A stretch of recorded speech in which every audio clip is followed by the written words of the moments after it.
प्रणम्य शिरसा देवं प्रणम्य शिरसा देवं गौरीपुत्रं विनायकं गौरीपुत्रं विनायकं भक्तावासं स्मरे नित्यं भक्तावासं स्मरे नित्यं आयुर्कामार्थ सिद्धये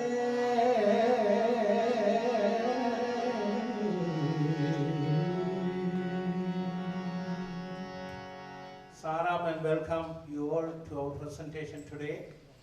It is an honor and privilege for me to introduce you all the man of distinction and the role model of in Sai organization, Brother Jagadishan, who is, as you know, the ardent devotee of Sathya Sai Baba. Brother Jaga is equally or mostly known in Malaysia as Dato Jagadishan, a title proudly given by the King of Malaysia to honor his service to mankind. Jagadishan is an unborn brother of almost all the Sai families wherever they live. The word I use, introduction, is not appropriate because you all know much more than I know Brother Jagadishan. Please join me in welcoming Brother Jaga.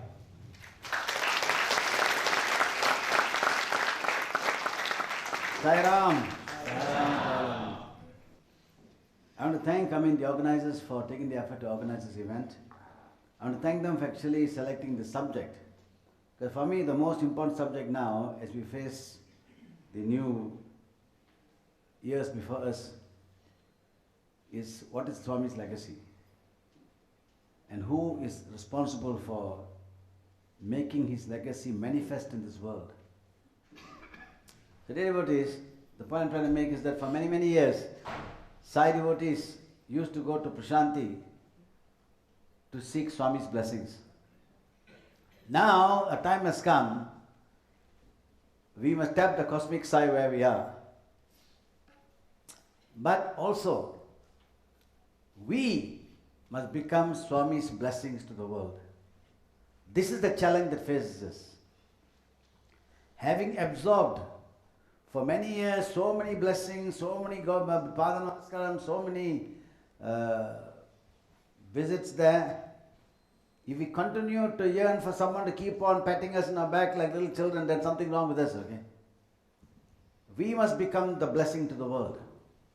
This is the challenge that faces the Sai organization. And especially those, of course some very elderly now, guys like me who are on the downhill going on the way out. But here we're talking about those who are now on the way up, okay? The 30, 40, 50, even 60 now I consider young. Those days I will say, dear brothers and sisters and elders. When I say elders, there are many elders there. Now I may be one or two of the last elders around, you see. How many of you here are older than 72 years old? 72, 6, 7, 8, okay, that's okay, we are one group, okay.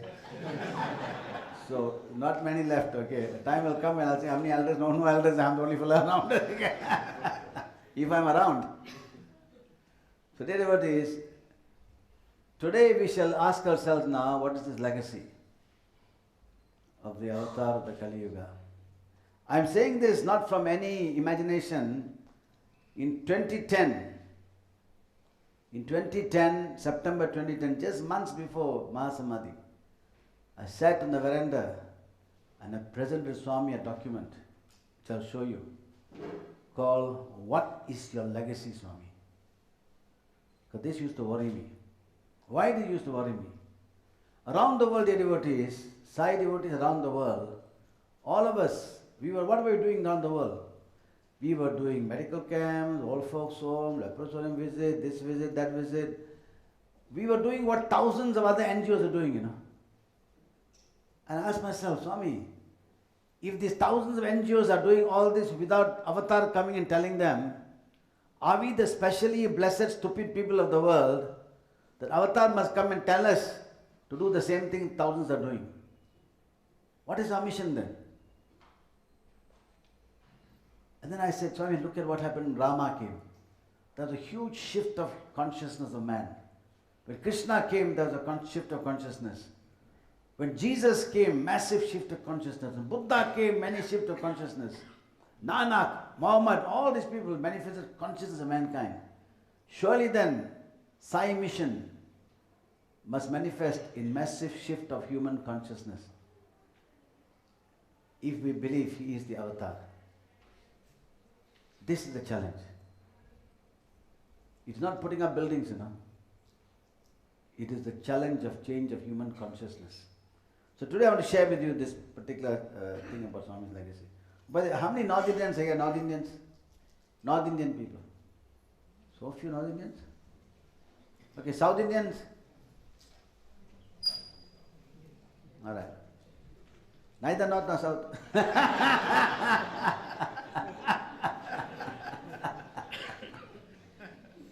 In the South Indian tradition, let me invoke Ganapati here. I see Ganapati is there, so let's invoke him so he makes him, he feel ignored, okay? We say, Om Sri Mahaganapati Namaha, that's a mantra. One day I went to Mumbai, during Vinaya Chaturthi day period, and I saw all these guys in the streets, You know what they were chanting? What the North Indian chant, Bombay chant? Ganapati Bappa Moria, Ganapati. It is like almost like what we do in Malaysia. We have yes. I thought I did something wrong, brother.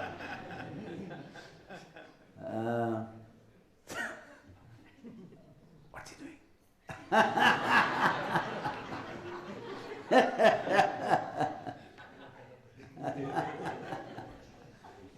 Exactly. And in Malaysia, we have this big festivals where they go around, Vetrivel Muruganikku Arohara, like that we go, So Ganapati doesn't get that kind of a huge this thing, Ganapati is more sedate kind of thing. Until I went to Mumbai, and I love that vibrance and energy. So I think, hey, Swami, I like to introduce this to Malaysia. So when I came back, I introduced her bhajan that merged this north and south together. Okay, so let's invoke Ganapati, 3 Oms.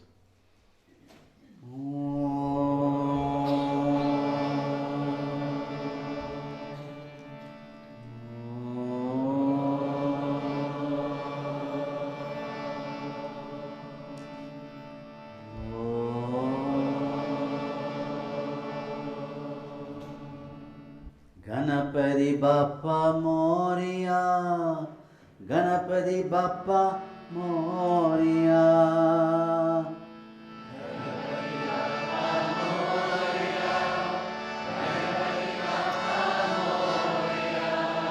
Jai Jai Jai Vinayaka, Jai Jai Jai Vinayaka.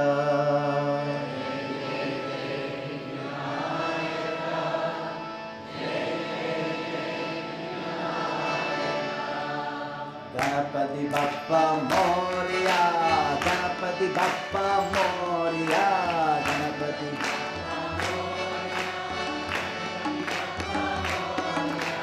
Jai Jai Jai Vinayaka, Jai Jai Jai Vinayaka.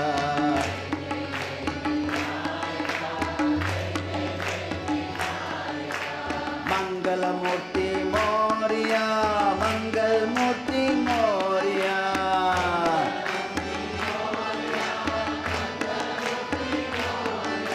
Jai Jai Jai Vinayaka, Jai Jai Jai Vinayaka.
Ganapati Bappa.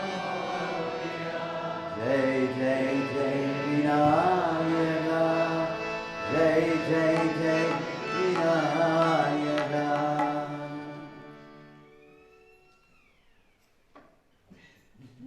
What's that? Maybe he's coming, you know. So that was a good one. First time I emerged North and South Ganapatis, okay? So dear devotees, so I told you, we have come in a time. This is a strange period in the lives of millions of Sai devotees. Because it's like Christ, you know. After Christ, there was the AD, after death of Christ, and then BC, before Christ. Now we have after Mahasamadhi, AM. So we are now in a period of the AM of Sai. Before Mahasamadhi, BM and AM. Today we are in 5 AM. It's 5 AM, a dawn of a new era, you know. A dawn of a new era in the lives of millions of Sai devotees, where no more they can go to Puttaparthi and say, Baba, give me this, give me that, give me money, give me this, give me marriage, give me proposal, give me promotion, whatever. Now we can tap. Baba has in fact made the Sai movement universal. Those days only the Vanda people can have special privileges. Now every one of us can tap into the cosmic Sai.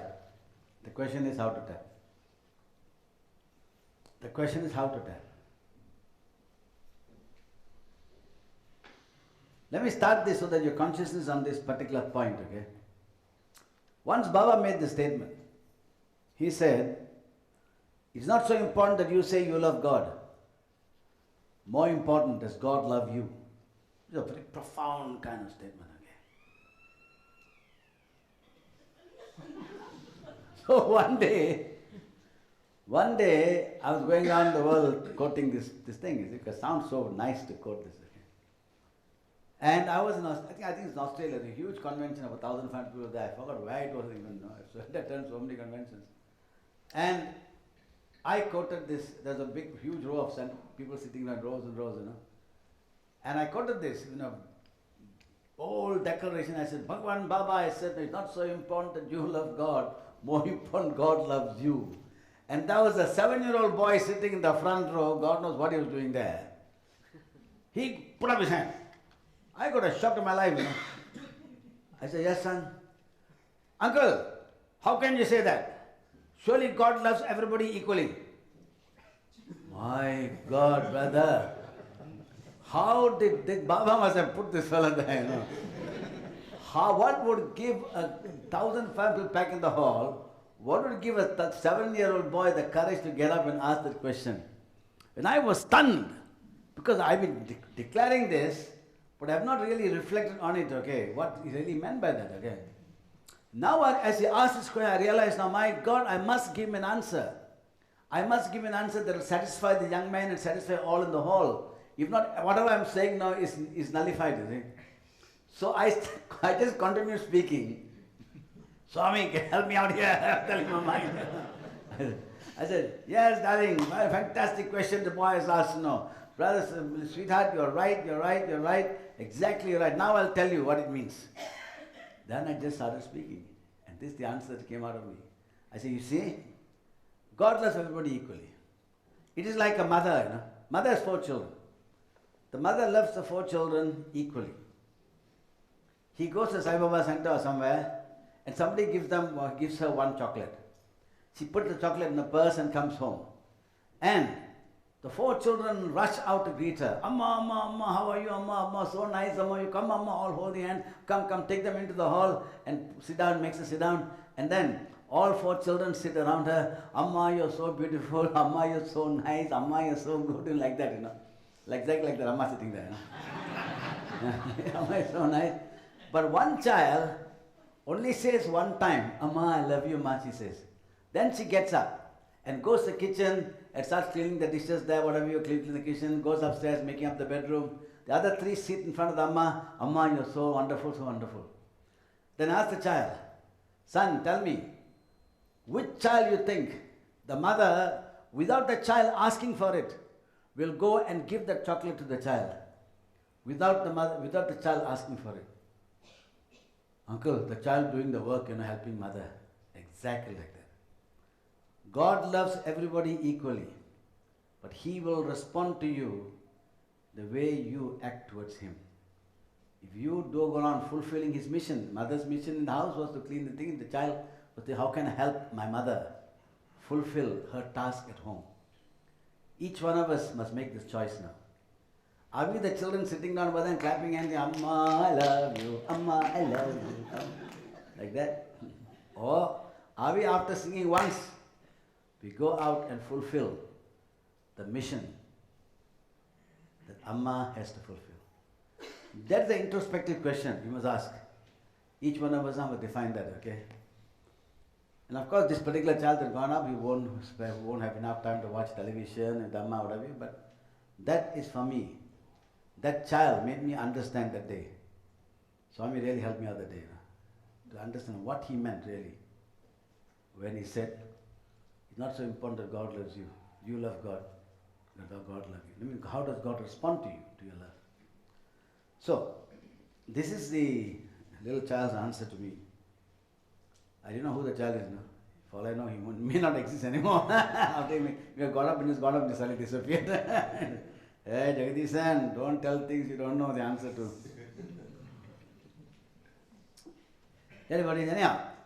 So when Swami's Mahasamadhi took place in Malaysia itself, I didn't go to India. I had to stay back in Malaysia to reinforce the very shaken up devotees there.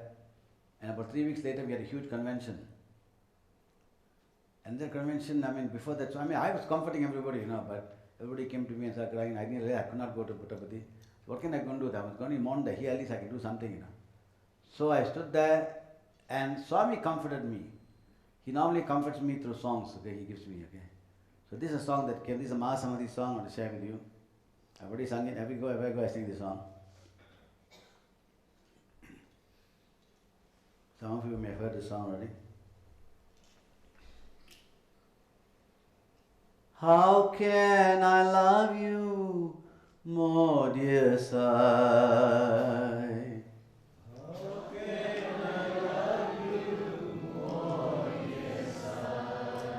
Than I have loved you before.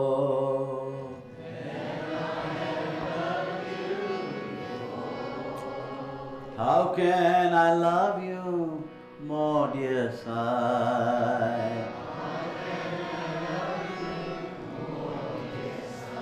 Now they say you are no more.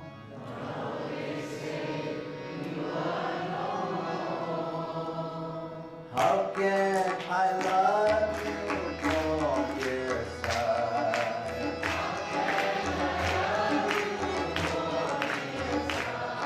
Than I have loved you before. How can I love you more, dear Sai?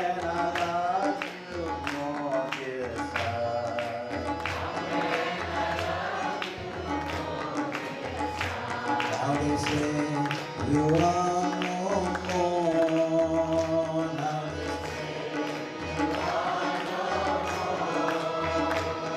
The breeze I can feel your gentle touch.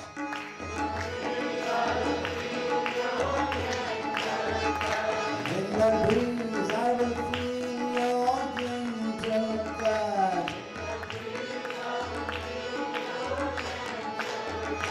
In the stars you're twinkling light.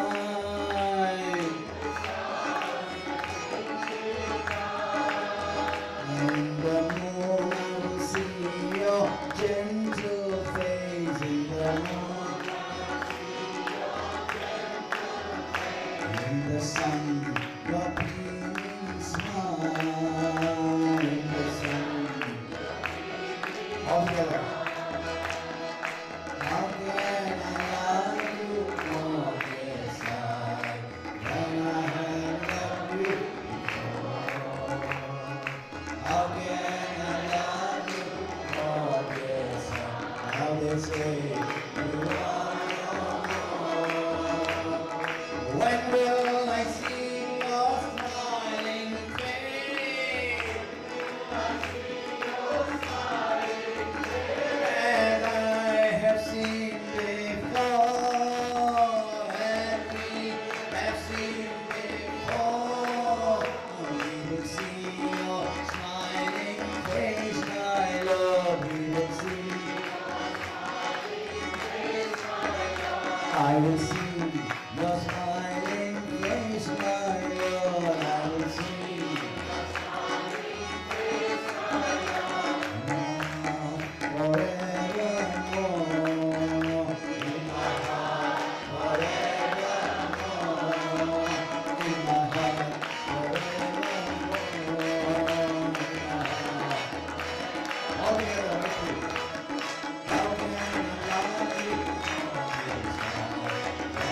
and sisters.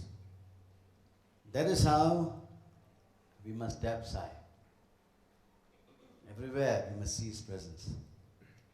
And thus, everywhere we must conduct ourselves in such a way that we know He is present. We cannot sit in one say and Baba doesn't know what I'm doing. But the Baba doesn't know what I'm saying. Sorry, brother, am I clashing this? Yeah, I think I take this out. just one of them. Yeah. Otherwise, they. No. So is that okay now? Yeah. So I felt I was shouting into this one. I need this. So let's. So now that we have tackled the tech problem, I must say it's one of the best sound systems I've been working with now since I came here. Perth also had a very good, very high-tech system. So dear devotees, so here we are now. How do we feel His presence, the cosmic sign now? What should be the legacy of the Sathya Sai avatar? And should Sai devotees play a role in fulfilling legacy? Hey, Baba is avatar, let him fulfill his own legacy. What is that? Let him fulfill his own legacy. Why should we bother? We only want to get his grace, that's all. And sing the Sai Center, sing song and go home. We want a $1 million insurance cover. But we're only prepared to pay $100 for it. You won't get a $1 million insurance, you must pay the full premium, okay? Not just to keep his form. In my mind, in my pocket, altar, I got 5 pictures of Baba in my purse, you know. How many have you got? You don't carry Baba's picture? Oh. So don't judge Baba by how many pictures he got in your house, in your pocket, in your purse. Just judge what you are doing to fulfill his mission. Dear devotees, keep his message in our mind and our heart and help in some way to fulfill his divine mission. What is the divine mission? Is the divine mission for us to do something that 1,000 other NGOs are already doing without avatar telling them? Are we such dull people? Avatar of Kali Yuga must come. These are good people, good work. I'm not saying not good work. But what is happening? As I mentioned to you, when Krishna came, there was a change in consciousness. Rama came, change, Christ came. What is the change in consciousness we must manifest for this Kali Yuga avatar? Now let me ask you a question. What do you think is one of the greatest desires of the present devotees, of Lord Rama, of Lord Krishna, Jesus, Buddha, Nanak, Muhammad? What do you think is the greatest desire any of these guys, those devotees have? What do you think? You know what it will be? No. First they want to wear salvation, my God. Let me hazard a guess. All of them say, how I wish. How I wish I'd been there at the time of Lord Rama. How I wish I'd been there at the time of Krishna. I would be one of the Gopikas. How I wish I'd been there at the period of Jesus, the period of Buddha. How I wish. Dear devotees, as a Sai, I haven't talked about this now, but it's come faster than I expected. Every new devotee from today to thousands of years will say, how I wish I had been there at the time when the Kali Yuga avatar walked this earth. It's Bhagavan Sathya Sai Baba and manifested so many grand ideals. How I wish I'd been there. We are here. We are already here. So what are we doing about it? What are you doing about it? Those guys are thinking 100 years from now, my God, if I'd been there at the time of the avatar, I'd be there forward doing his mission, you know. Little did you know that many just sat down and sang songs. Not you, I'm talking about other people. No, I'm not. Whatever I say, it doesn't refer to Australians, okay?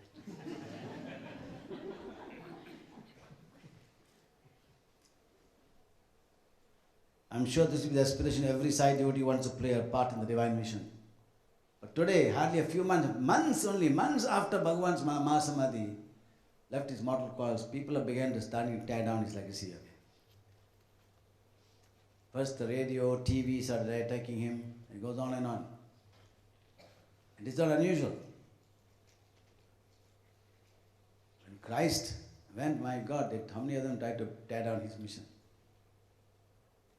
So like this, dear devotees, already the question is now, how can those who truly believe in the mission hold steadfast to the mission side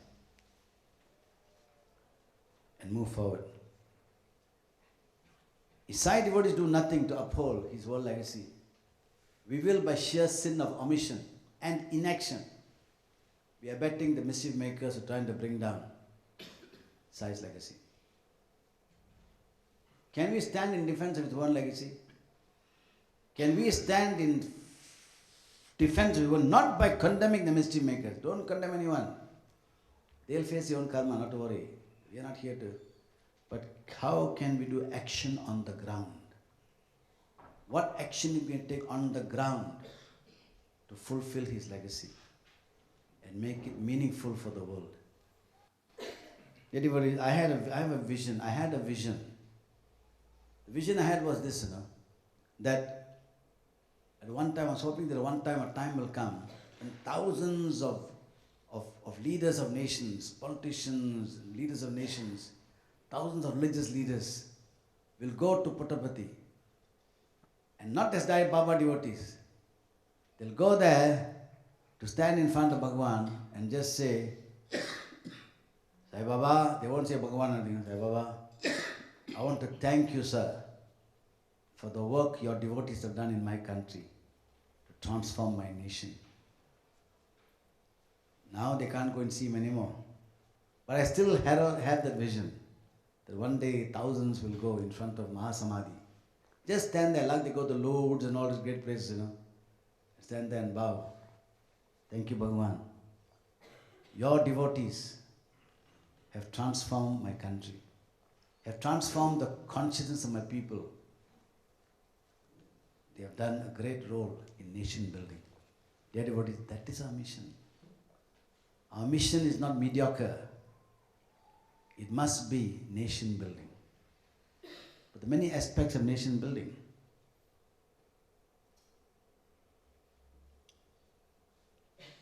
So what should be the world legacy of Sathya Sai? The devotees, in September 2010, after 3 years of wondering, what should be Swami's legacy, I put it on a paper. In September 2010, I went to see him. I was sitting in the veranda. Thank God not a big crowd was there. Swami came to me. He was very, very fragile. He was in a wheelchair. Hardly could speak. And I put this document on his lap. This is a copy of the document. The original is still in my house in my altar.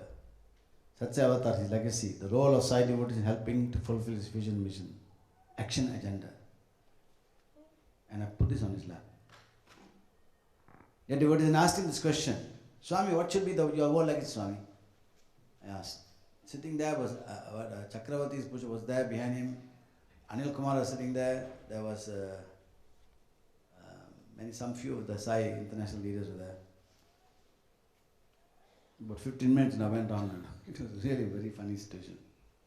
I asked him, Swami, surely, is it the super special hospital in India? Surely that can't be a world legacy, Swami.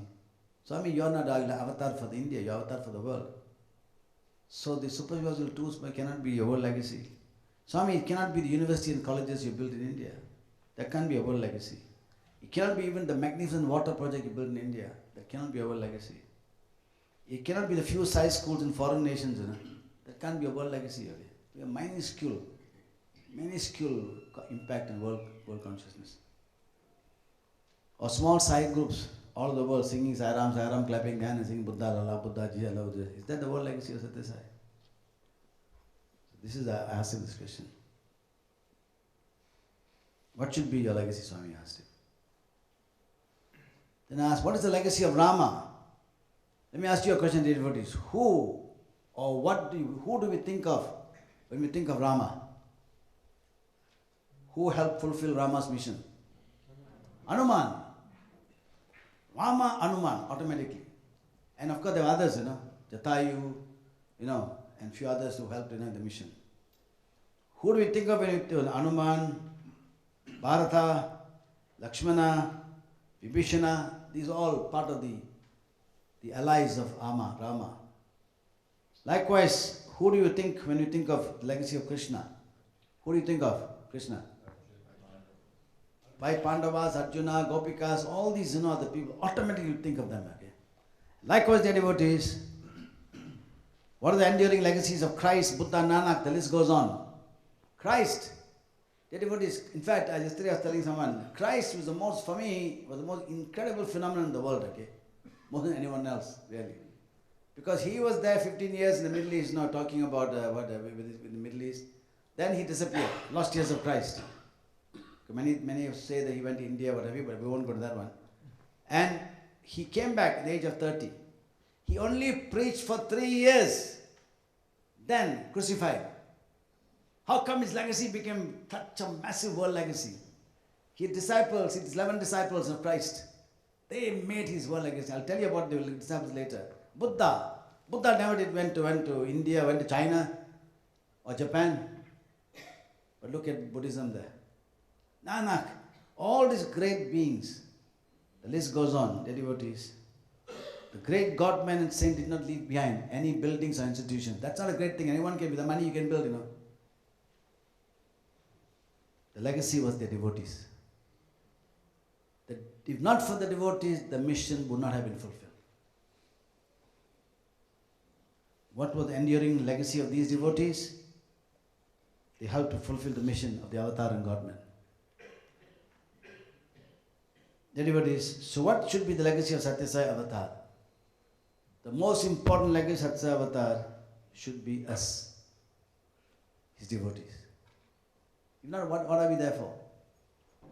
What are we doing to fulfill his mission? Christ had 11 sick.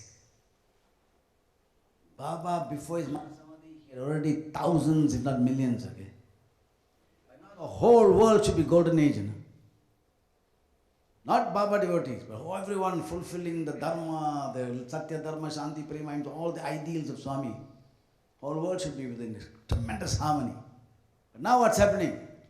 Sai people themselves fighting each other.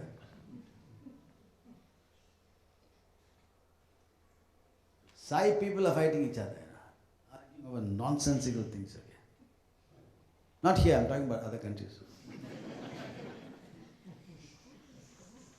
I don't know why you're laughing, I don't say that. Okay? But you must have a good reason. Shame. Imagine if the 11 fellows start fighting each other. It's Christ. You think the mission would have been gone like that? No. One vision, one goal, they went for it. What happened to them, I'll tell you. I'm going to show you a movie of Confucius. This movie, dear devotees, I saw, it's a Chinese movie. I saw this movie and tears came to my eyes, In this movie, it's a Chinese movie on life of Confucius. Confucius was a great, Confucius is not because he was confused. He was a great teacher. Now almost revered as a divine, okay? He's gone to divine stature. Okay, let me tell you what's happening before I start playing the movie. He was an advisor to one of the warlords. China was divided into many, many kingdoms. So advised one of the warlords.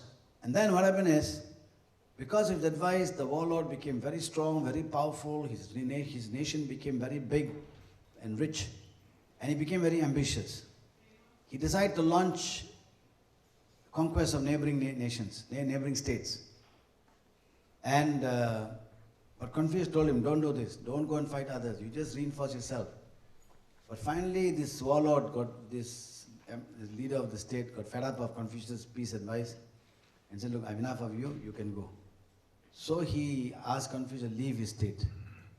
Confucius now, together with the disciples, started going out visiting state by state. And those days, in Indian old tradition, they have this leaf, with right things, you call ole, right? And what do you call it? Ole. Huh? Palm leaves, okay. But in China those days, they used to do the same thing on wooden slabs, wooden slabs. They do that. Maybe they didn't have leaves there, okay. For winter all they had now to have leaves. Wooden slabs, okay. Anyhow, so they're going now. Now they're going this, what you're going to see now is the caravan of Confucius going through during winters, heavy snow, and there is one of his chief disciples, young man, was carrying on his wagon all the teachings of Confucius, quite heavy, because they're made of these wooden slabs. What he's seeing now is Confucius now traveling through, the whole caravan traveling through the state.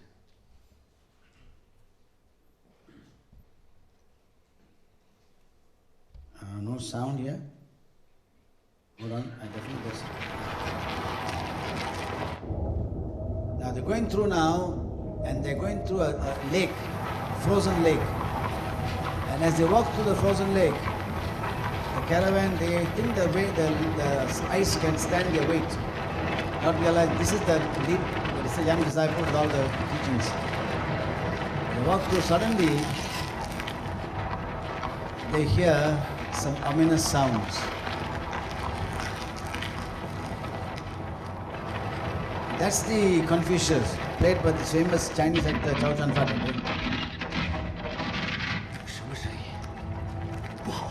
What's that sound? He said, let's go. He moved. They realize now the ice is cracking. They've got to get out of the lake. Devotees, as they rush to hurry up, move. Then the ice cracked where Confucius' teachings were, because it was too heavy.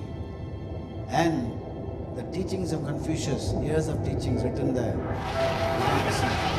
Everybody rushed, and they called for his disciple, the young disciple, to come up. But this guy didn't come up to save himself. He kept on, he went diving inside and trying to rescue the teachings of Confucius. He went and dived and moved up. And Confucius came, and the guy's name is Hui. Hui, where are you? Where are you, Hui? Come, Hui, get out of there. He comes up, he throws the teachings of Confucius onto the land. And the master is saying, come out, come out. But this disciple looks at the master and dives back again to save his teachings. The master is crying, Confucius, Hui, where are you? Come up, Hui, come up, Hui. But this boy does not listen to the master. He goes on and dives. You know why, dear devotees? Because he realizes more important than the master are the teachings of the master. The teachings are lost, Confucius lost forever. And when this guy goes down and tries to rescue again, he throws it again. The master says, Hui, the throw broke, come out. He looks at the master one final time. He goes in again, the freezing ice, dear devotees. And as he goes in again, hypothermic, and he dies.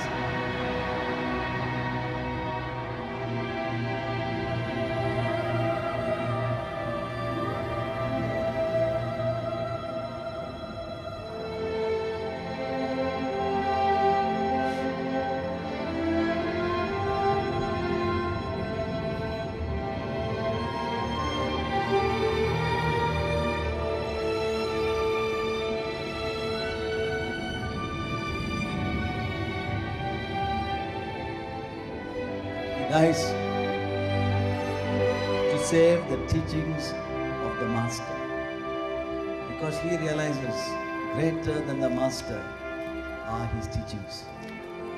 The teachings are lost, the master is lost forever. Then he hears the confused things of the young man, the young alive. That's who he is.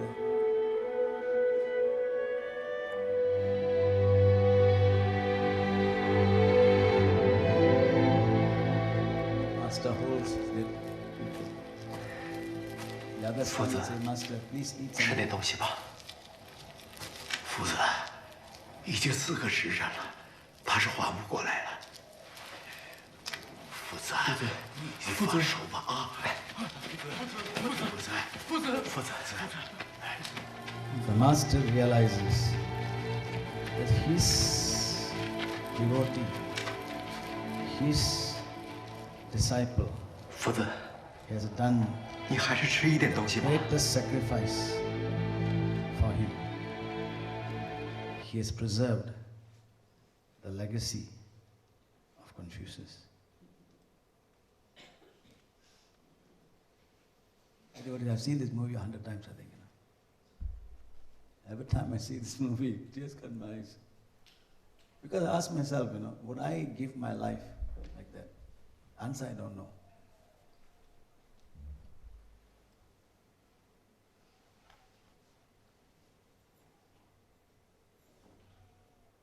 So,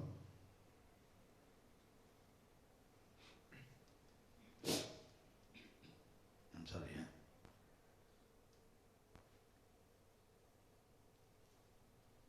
So what is this message? What is the message that's been conveyed here? The devotee realized the message of the Master is his legacy. And it is up to the devotees who must preserve and manifest the legacy and preserve it for posterity. We must make the legacy not a dead document, but a living legacy of the Master.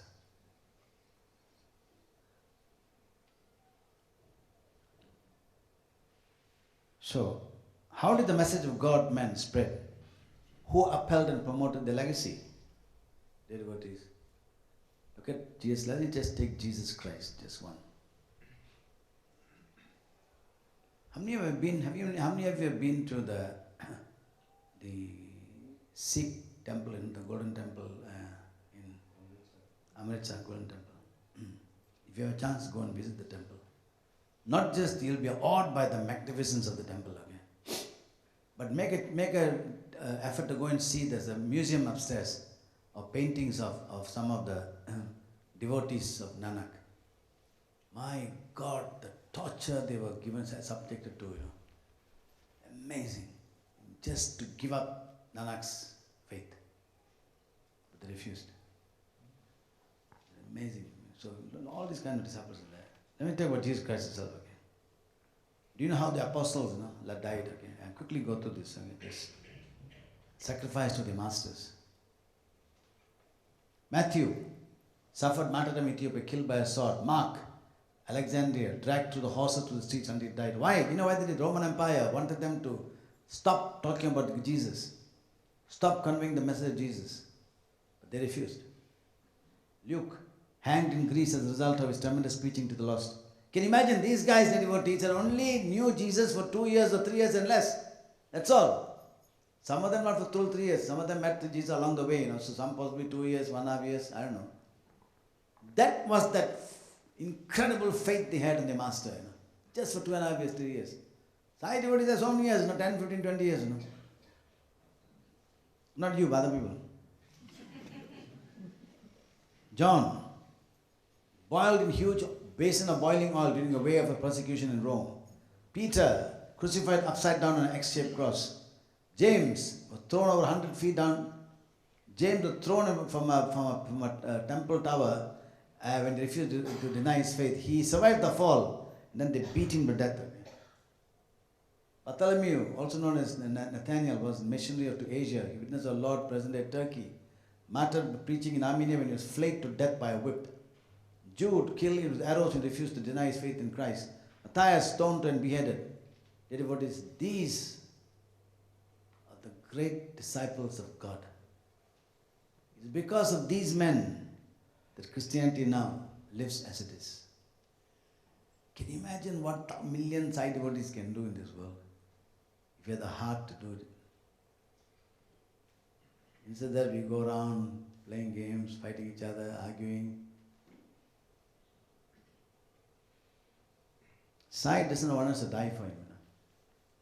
He wants us to live. He wants us to have a great, fun-filled life of adventure. But he wants the faith. So what should be enduring life to help fulfill the mission of the Sai Avatar?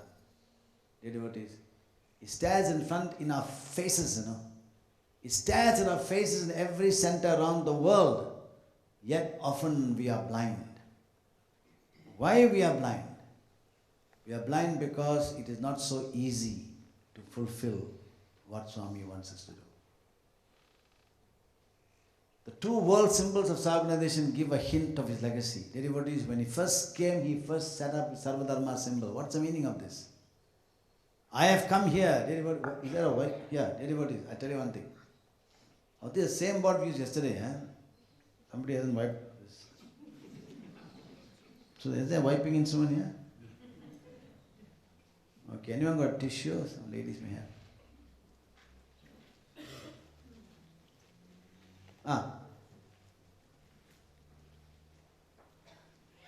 See, luckily for the ladies, you know how to use my handkerchief. Just give me this two piece.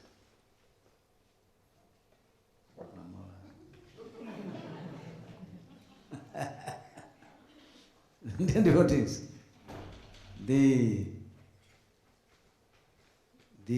world symbol is Sathya Baba organization. Sarvadharma symbol. Long before the world got convulsed in the greatest interreligious conflict mankind has ever known, the Avatar himself knew. That's why he's come. Everybody, I tell you, everyone talks about the avatars coming. You know the famous saying in the Gita. What does Krishna say? Yada yada what? Right.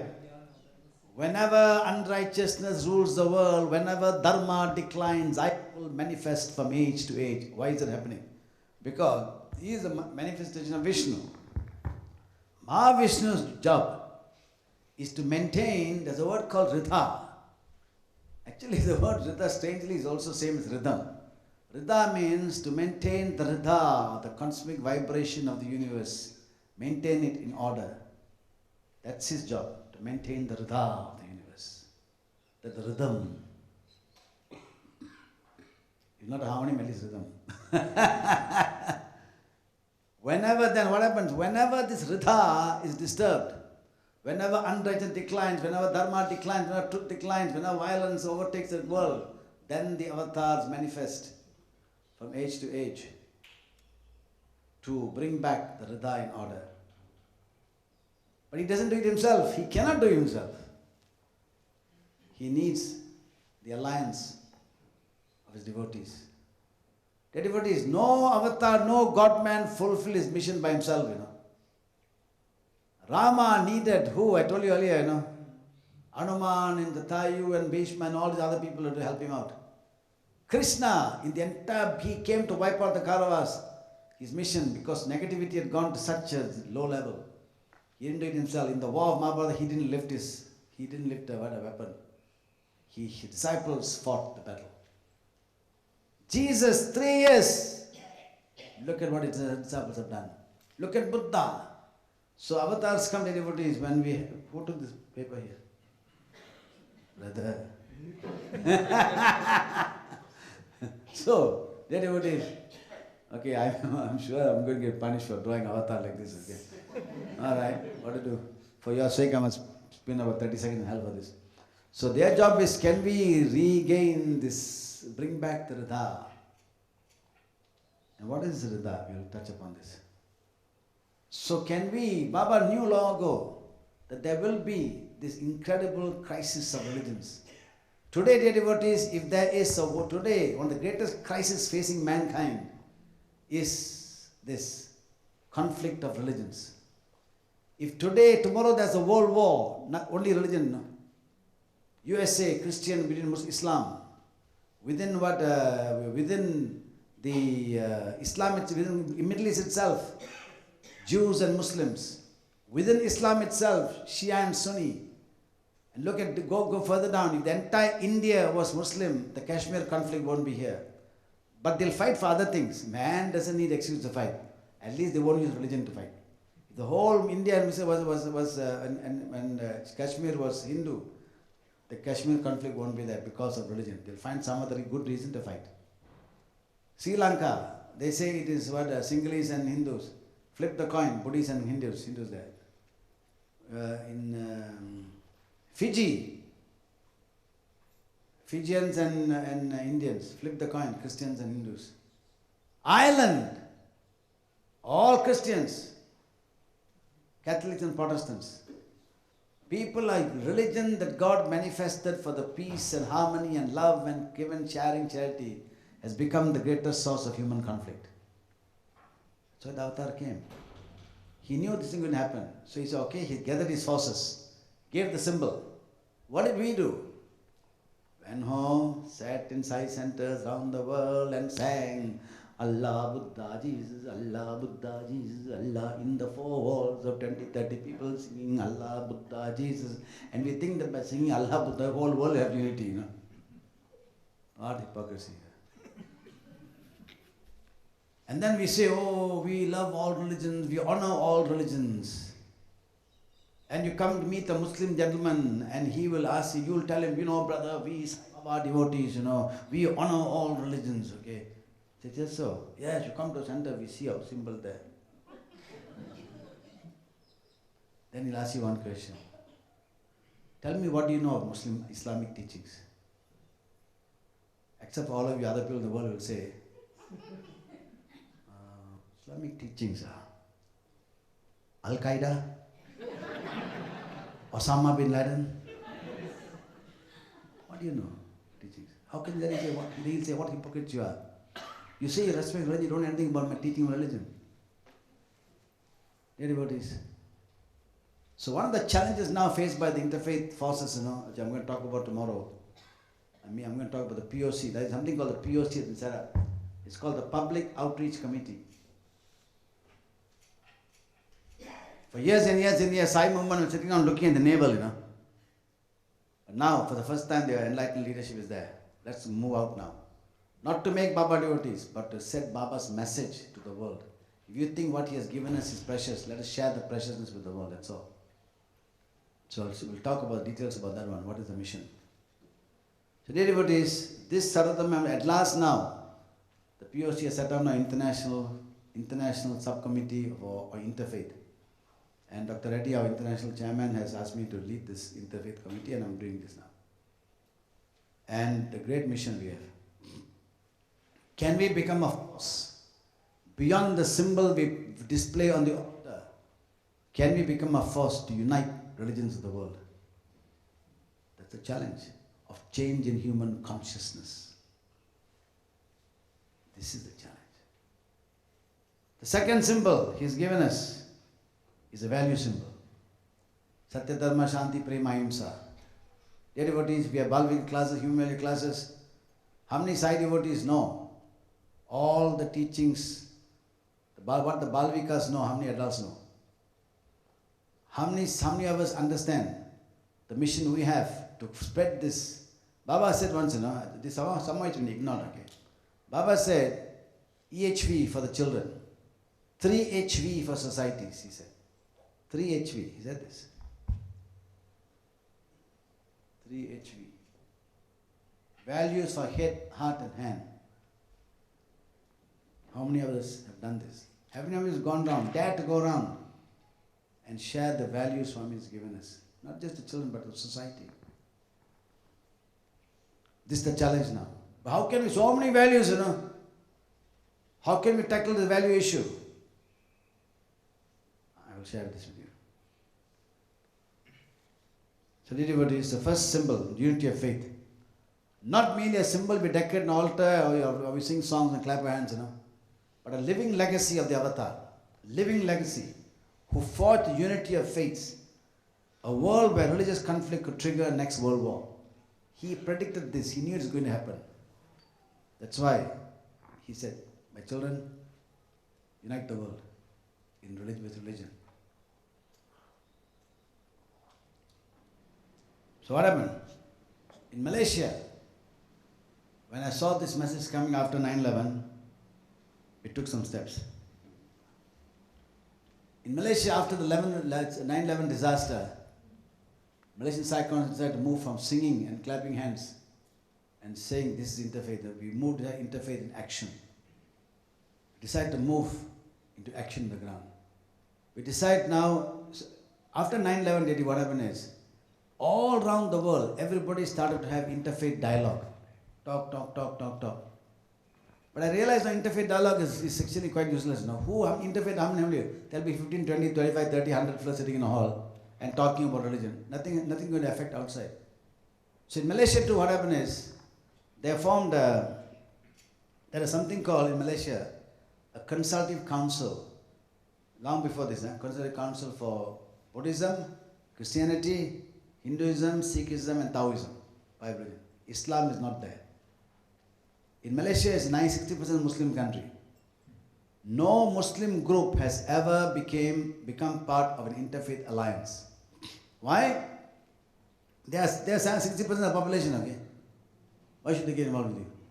And they know that whoever tries to bring the Muslims in are trying to use the Muslims to challenge the government and say certain issues. So Muslims never got together.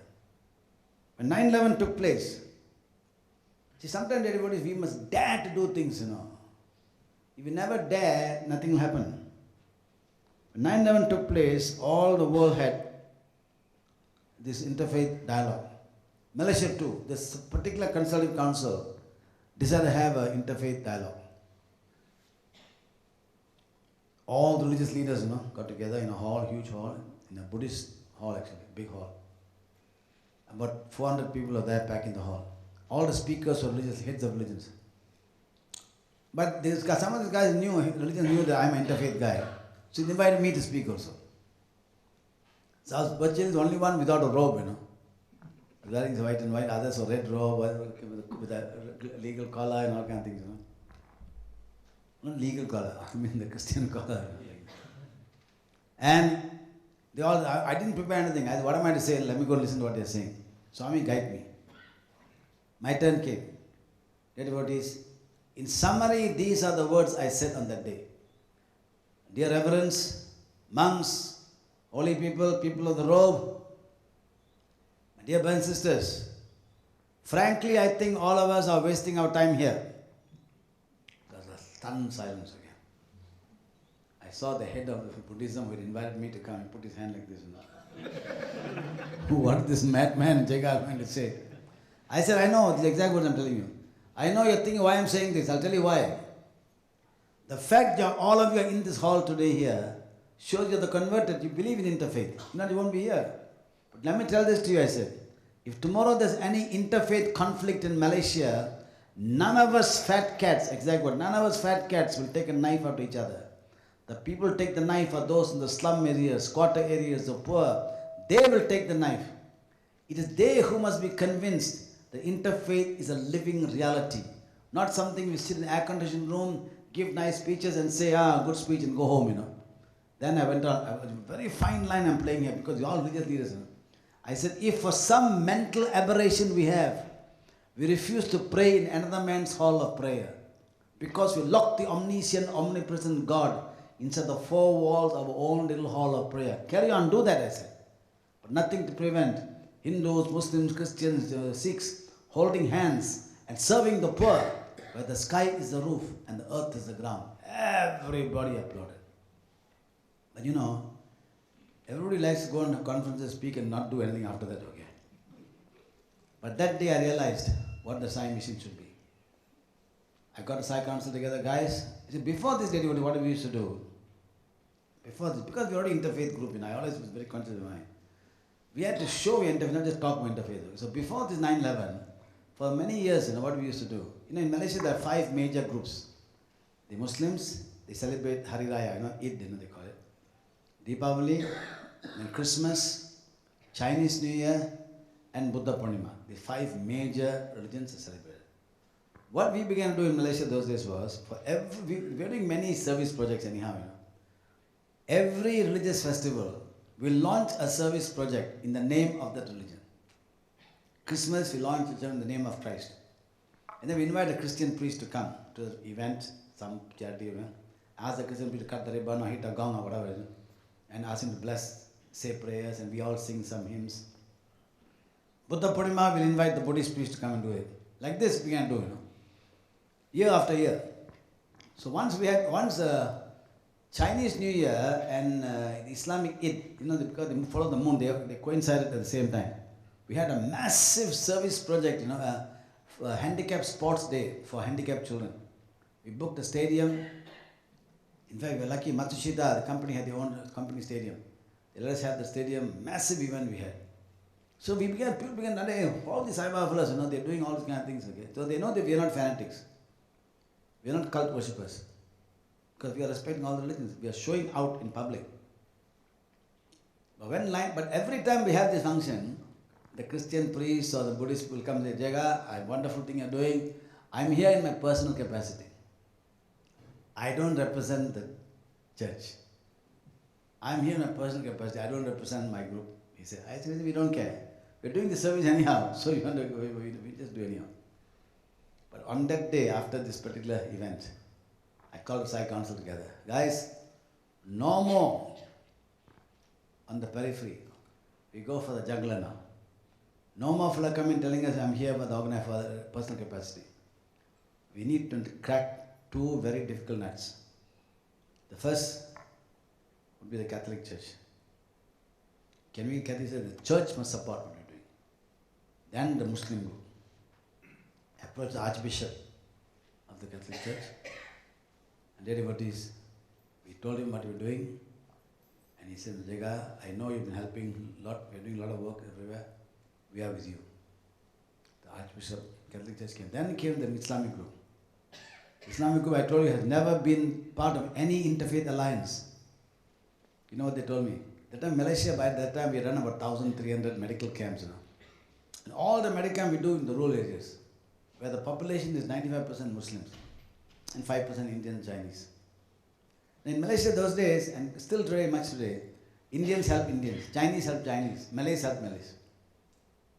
Suddenly here we have a task force of Malays and Indians and Chinese, with a few Malay doctors who come help in the medical camps, going to rural areas, we go and spend 2 nights and sleeping on floors, and helping medical camp, 2,000 people, we are seeing medical for 2 days. And the people are wondering, why are they doing this? What is the motive?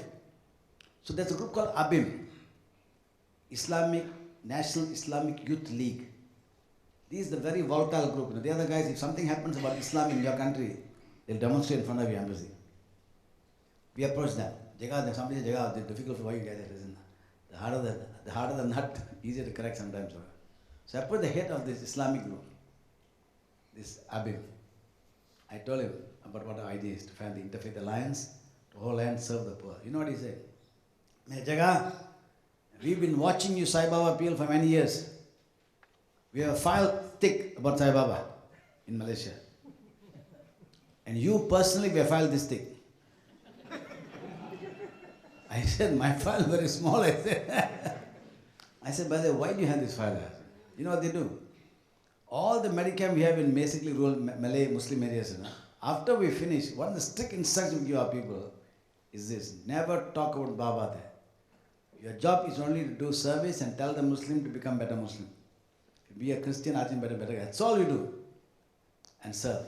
The only sign that we are Sai devotees will be the banner there, Sathya Sai Baba Medical Camp. That's it. Of course, the people, everyone knows Sai Camp. What these guys used to do, after we leave the camp, they'll take a form and send 4 or 5 of their volunteers to go and talk to the villagers. What did they say? Did they talk about Sai Baba? And they all said, no, they said, we will become better Muslims. They never talk about Sai Baba at all. They said, they don't help us. So that's why the file, 1,000 camps with 5 forms, every camp, that's so big. Then this guy said, Jaga, you Sai Baba people are sincere people. We are with you. For the first time in Malaysian history, a powerful Muslim group became part of the Interfaith Alliance led by Sai organization. For 10 years, because we started it, we automatically took the chair of all the meetings. I didn't take the chair because I was busy traveling. I told the Sai Council president, that time it was about 10-15 years ago, it was Chia Woon Kong. The guy who built Chaitanya Jyoti, the guy. He took over the chairmanship of this, we call it the Friendship Group for Inter-Religious Service, FGIS. We formed what is called the Friendship Group for Inter-Religious Service. He chaired for 5 years, then he stepped down as President Sai Council, and then a very well-known gentleman called Billy Fong, some of you may have heard of him. He took over as Chairman, President of Sai Council, and took over Chairman of this Friendship Group. But 5 years ago, Billy Fong stepped down, Dr. Suresh Govin, all of you know him, by the way, Suresh Govind is going to come here in September, and he'll be having a part of a camp. What camp is that? I left the people. SSC camp on service. Where is it going to be held? In Brulum, okay? Huh? Brulum, okay. Okay. In the side school, so as all of you know, Suresh is an incredible force, fantastically about a speaker and very, very powerful messages delivers. And you all should go and participate in that camp. Okay? And so when Suresh took over as chairman of president of Sai Council, so automatically he should have been the chairman of this task force. That's when I threw my best card on the table. I was having a meeting with all the religious leaders, and I said, fathers, reverend, dear brothers and sisters, we have been chairing this FGS for last more than 10 years. Can I suggest now that we rotate the chairmanship? So next 1 year, the Muslims chair, after that the Christians can chair, then the Buddhists can chair. Dear devotees, the Muslim leader replied, Vajaga, not necessary, let Sai Baba lead. We are very happy with what you're doing. We will support you. My tears came to my eyes, dear devotees. That it won their love and respect. So now, 15 years already. Now the FJS group now is doing so much work that Malaysian government, Muslim government, is coming asking us to help them, and they're funding everything we do. They're funding everything we do. So dear friend, this is what we can do, So the friendship group, contains the following: Angkatan Belia Islam Malaysia, ABIM, the Buddhist Mahavihara, the Catholic Church, the Council of Churches in Malaysia, Malaysian Hindu Sangam, and Malaysian Gurdwara Council, which is the Sikh group. And we are the coordinators. We keep ourselves coordinators, people coordinating chairman. We try to keep a softer name rather than chairman of the group. Okay? And here are the first founders of this. Archbishop Murphy Pakyam, he's now stepped down, a new Archbishop took over. Now we also met him and he's fully supporting us. Reverend Damananda, incredible Buddhist leader, passed away, new leader has taken over, he's supporting us. Father Philip Thomas is still with us, Sangat Singh, Vaitalingam and Sharan Arkasim of Abin. What we do, dear friends, we have interfaith, we organize now under the FIFT. Whatever we have done in the past at Sathya Sai, we now make it interfaith. So we have interfaith medical camp, interfaith drama festival, interfaith song festival, interfaith fund for handicapped children. And at the request of the Malaysian government, funded by them, interfaith cultural leadership camp for youth. So this surely must be the world first. Okay? Bhavan opened the door and we moved his mission vision forward, that's all. So today if you go to Malaysia and ask who are the leading interfaith people, Sai Baba, they'll tell you. I was telling Jenny a story just now, in lunchtime, about Malaysia. Malaysian Prime Minister now, a job called Najib, if you all know. He's in trouble for a lot of things. But before that was Mahathir. Okay? Mahathir knew all about Sai because he was my minister. I used to write speeches for him. And he fully knew. I used to brief him a lot about Baba. Najib, I hardly had talked with him about Baba, So I was, the last 6 years, 2006 to 2012, I was a senior economic advisor to the government of Japan for the Asia-Africa economic strategy, focusing on a country called Zambia to whether we can revive Zambian economy. And two people were part of this the contract between the Japanese government and with myself and my wife. She also was an official part of it. And one day, I was working in the president's office, Zambia. A lot of wonderful things happened there. Najib, my prime minister, led a mission to Zambia. And I knew that this Zambia will ask them, Malaysia, for help for a lot of things. So I met the president. I said, listen, don't ask for things Malaysia won't give. Ask for things they'll give. This is what they'll give. I gave them a list of things. You can ask, they'll give. I asked the government service, I knew. Okay. Then, when they all took down notes. Then when the Prime Minister's delegation arrived, I met the Prime Minister in the hotel that morning. I said, sir, listen, I've already told them what to ask you. Okay? so sir, this is what they're going to ask you. I think this you can give. I said, so he also took down notes. So then I rushed back to the President's office and I was sitting there. And very interesting, they had a table like this. They had a table like this. And And my Prime Minister and the President of Zambia was there. And this side were all the Malaysian ministers and delegates. Here were all the Zambian ministers sitting on here. And I was part of the Zambian delegation, not Malaysian, so I was sitting behind here. So Prime Minister walks in, hey, Jaga, what do you mean? I said, I'm part of Zambian delegation. Ah, I said, okay. Then because I briefed both sides so well, the entire delegation discussed something for 2 hours, finished in half an hour. Tata agreed. Then after that, they sat down, talking about Manchester United, football, and other. Then what happened was, the President of Zambia, he tells my Prime Minister, you know, Zambia is a interreligious nation, interfaith nation. So I'm thinking, what are you talking about? Zambia is 95% Christians, you know. You see, I'm a Roman Catholic, he said. And my minister here is a Protestant. He is a Catholic, he is Seventh-day Adventist. He's a Jehovah's Witness. Like that is interfaith, he said, no. So we were stunned. All of us Malaysians were smiling away. He introduced all of them in different. Then my Prime Minister turned and said, you know, Malaysia also interfaith nation. I say, I'm a Muslim. My minister here is a Buddhist. The other ambassador here is a Christian. He's a Muslim. He went on like this. But I'm sitting here, so he didn't look at me, see. When he finished, I said, sir, excuse me, I said, don't forget, sir, I'm also Malaysian Hindu, you know. And then Najib, the Prime Minister, replied, yes, Jaga, you're Hindu, but you're Sai Baba, you're universal, he said. That is the reputation we have earned. The Prime Minister is telling the Zambian President, Sai Baba, you are universal. This is our challenge. Can we, while maintaining that we are Hindus or Buddhists or whatever we are Christians, we make ourselves universal. That's what Swami wants. So this is mission, okay? Now we must be convinced that this, with his will guiding us, not devotees, that we can do some. But we must dare to do, you know. If you hesitate to do, I don't know what to do, you know. Sometimes I go to some countries, not here, but other countries. When I go there, and I tell them, why you are not doing these kind of things? You know what they say? They sit in the chair here, and they sit here and say, Jaga, we want to do, you know, we want to do. I said, no, we're waiting for Baba to show the way.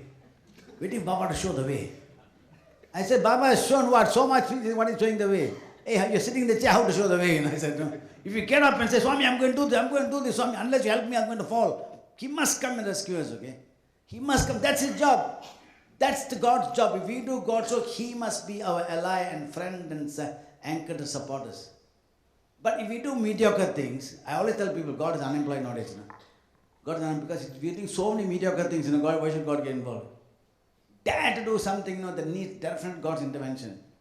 And that's his job, you know. That's why you see Mahavishnu in Devalova. He's Ananda Navadam. He's sleeping. You know, let them do what they want to do. But it's called Ananda Shayanam, you know. But you do something that needs his help. Hey, then I must manifest his avatar. Yada dharmasya, I must come, get my army together and fight this war, the dharma. Now we are sitting down and clapping hands at him. Anyhow, the devotees, then, but we must dare to do. We must 100% faith. The divine is guiding, guarding, preserving, protecting. 100% faith we must have. And when can this be sure? That God is with us, I'll tell you when, the devotees. When the cause is noble and our motive is pure. Noble cause means something so powerful that your nation needs his help. And the motive must be so pure.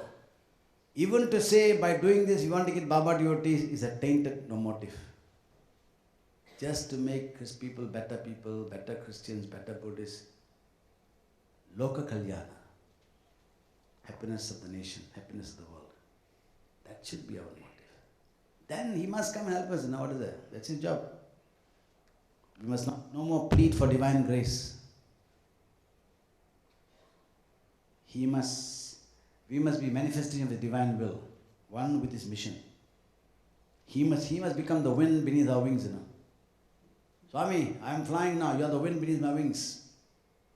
Until one day, we realize that actually we are the wings and we are the wind. Tattvamasi, aham brahmasmi. I am I. That's his highest objective, okay? Dear devotees, now the next vision. manifests through the value symbol. Truth, right conduct, peace, love, non-violence. By the way, do you know this? Many people don't know that this particular symbol originated from Malaysia. Many people don't know the history of this. I'll tell you how it originated. When we set up Sai Council 1980 something, we took the symbol, the world religious symbol, and went to the registrar. You know, in Malaysia we must register every center, you know, as under Society Act. And we told the registrar, this is our symbol. The registrar looked at it and said, hey, how can you put a Muslim symbol there? You must take out the Muslim symbol, he said. I thought, my God, if I take out the Muslim, what am I going to fill it with, you know? So I told the registrar, I thought, it's like playing chess, you know. I said, sir, brother, listen, very simple. We are putting the Islamic symbol there to show our love and reverence for Islam. If you want us to not to love and revere Islam, then you write to me, I'll take it off. I got caught, okay? How can he tell me not to love it? So he said, okay, you come back next week, I'll let you know. So I went back, I thought I'd done a smart move, you know. Check the fellow. That guy was smarter than me, you know. Next week I went to him and said, okay, I tell you what, how do you know the other religions will want you to put the symbol there? How do you know Christians will agree? How do you know Buddhists will agree? Go and get the permission first. My God, I thought this guy is smart fellow, you know, checkmated me, okay. So then I went back home and thinking about it, you know, and then I think my late wife, you know, she said, hey, why don't you get the 5 lotus there? Why don't you put the 5 symbols? Sathya, Dharma, Shanti, Prema, no one can argue with that. That's a good idea. So I took the symbols and I took it in Dubai, you know, in Dubai, and then I went to Puttaparthi for a meeting and asked him in Dubai, can we use the symbol in Malaysia? Because they won't allow us to use this. He took it to Swami. And Swami, yes, let the symbol be used outside India. That's how the symbol became. Now no one knows the origin. You're the few rare people who know the origin of the symbol. So, devotees, the next vision, value symbol. Baba has been talking about it for years, you know, but we have ignored it. You see, we ignore everything Baba says that is difficult. Baba talked about interfaith. What have we done? We had a big interfaith conference in Puttaparthi. The last place you need interfaith conference is in Puttaparthi, you know. Have we done in our own countries? Then we sit down there and we do drama and all kinds of drama and all this, no, never do in our own countries, you know. Christmas, a massive celebration in Christmas we do in Puttaparthi. Has a Sai movement anywhere in the Christian countries done a massive celebration by Sai people, honoring Christ. But we put a big show in Puttaparthi. Likewise Buddhists. All of us, we go on big show in front of Swami. It began to bug me very much. Come back to this now. Swami has talked about this again and again and again. And what is it? A time when many children, youth, young adults are falling short of parental expectation.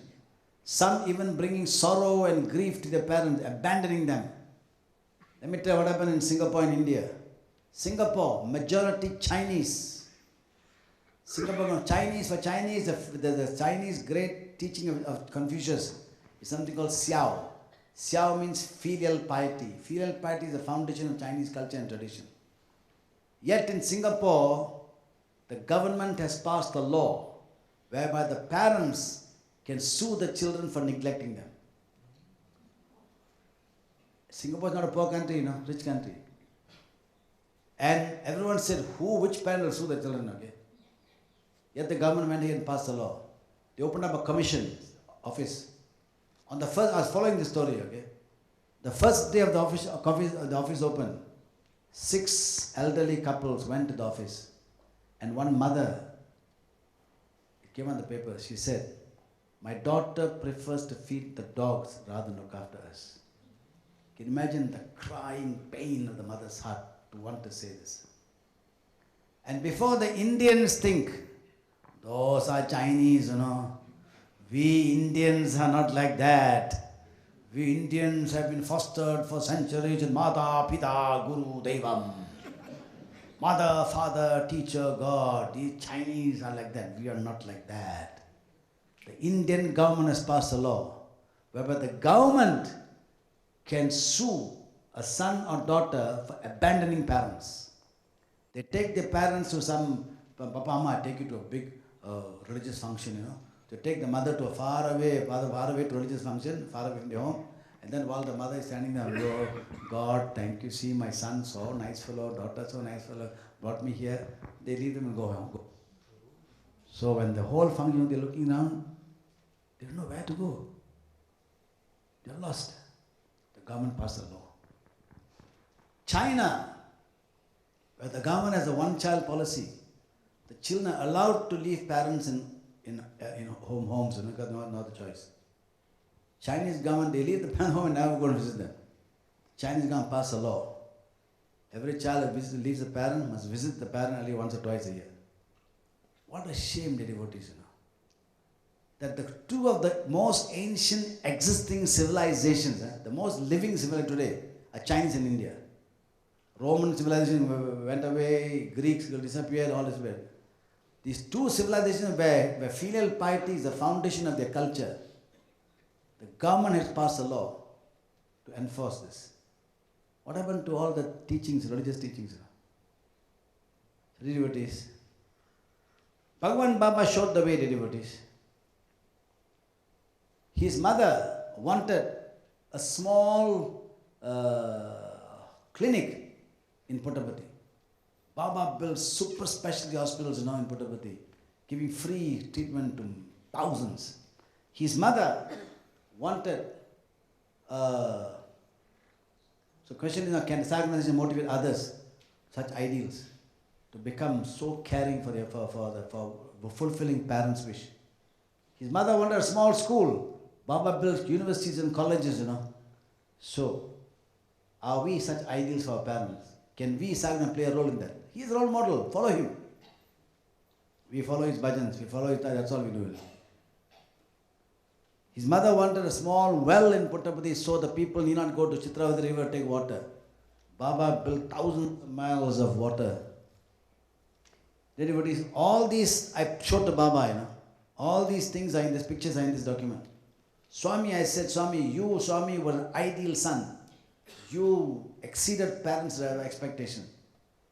Now, Swami, what can we do? So, devotees, see, devotees, we need not human values, devotees. Human values that we're trying to project, you know, to the world. It's a huge, huge thing.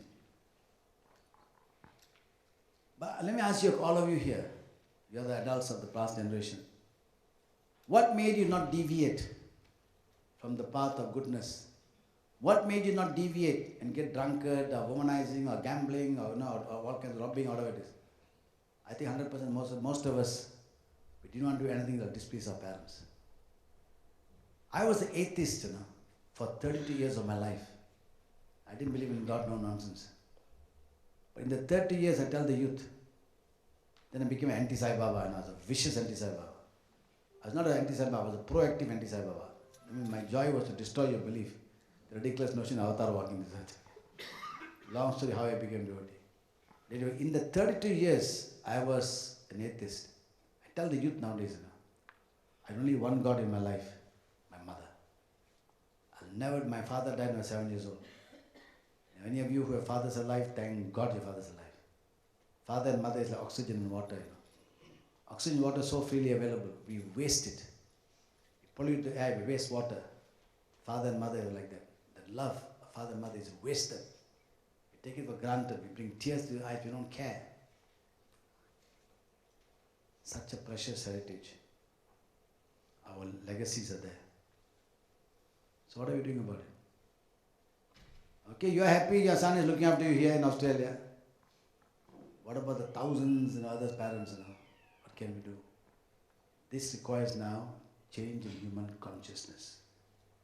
So the greatest challenge of man is not building a school or hospital. Change in human consciousness. I'll tell you what Baba has said. Baba has thrown, this is not Jagadish talking all this, you know. Everything I do, I take from what Swami wants us to do, that's all. And make it a mission. Baba has thrown a divine challenge to all Sai devotees and to the world. He has said, the devotees, he says, you have to love your parents wholeheartedly under all circumstances. You have to realize the truth that first and foremost your mother is God and next your father. Our Sevadal, look at the instructions given. Clear instruction. Our Sevadal and youth wing shall propagate such teachings and try to arrest the degeneration in society.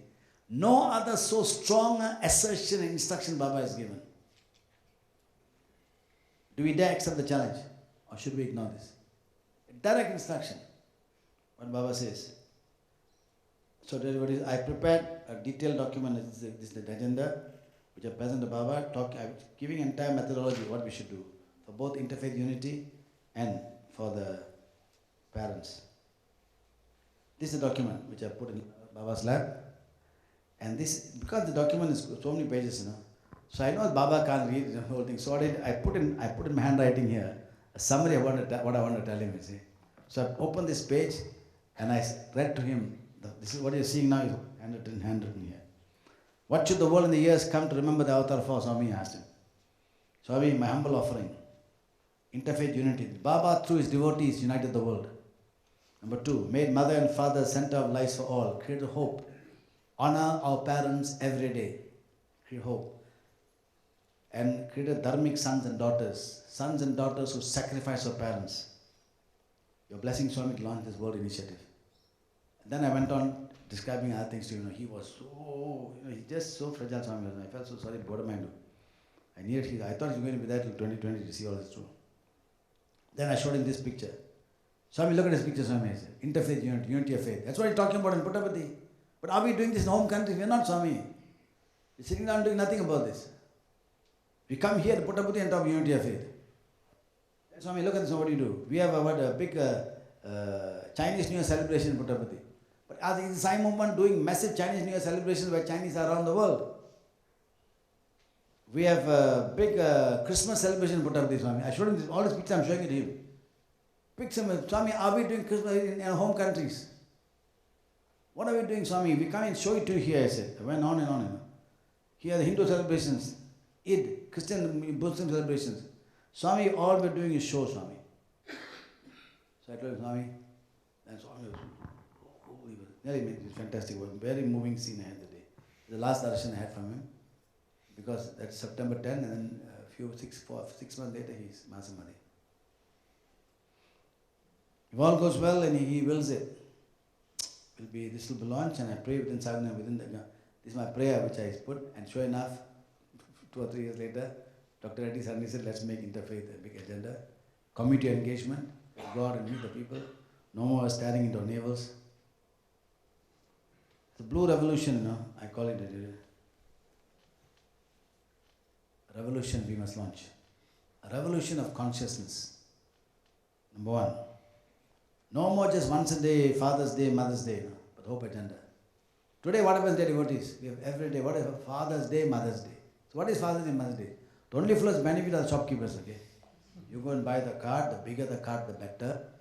And then you put there, then you come, you open the Father's Day card and put there, Dear Papa. Then there's a poem written by someone else. Idiots can't write their own words nowadays. Not you, I'm talking other people. And then at the bottom we say, I love you. Your loving son or loving daughter.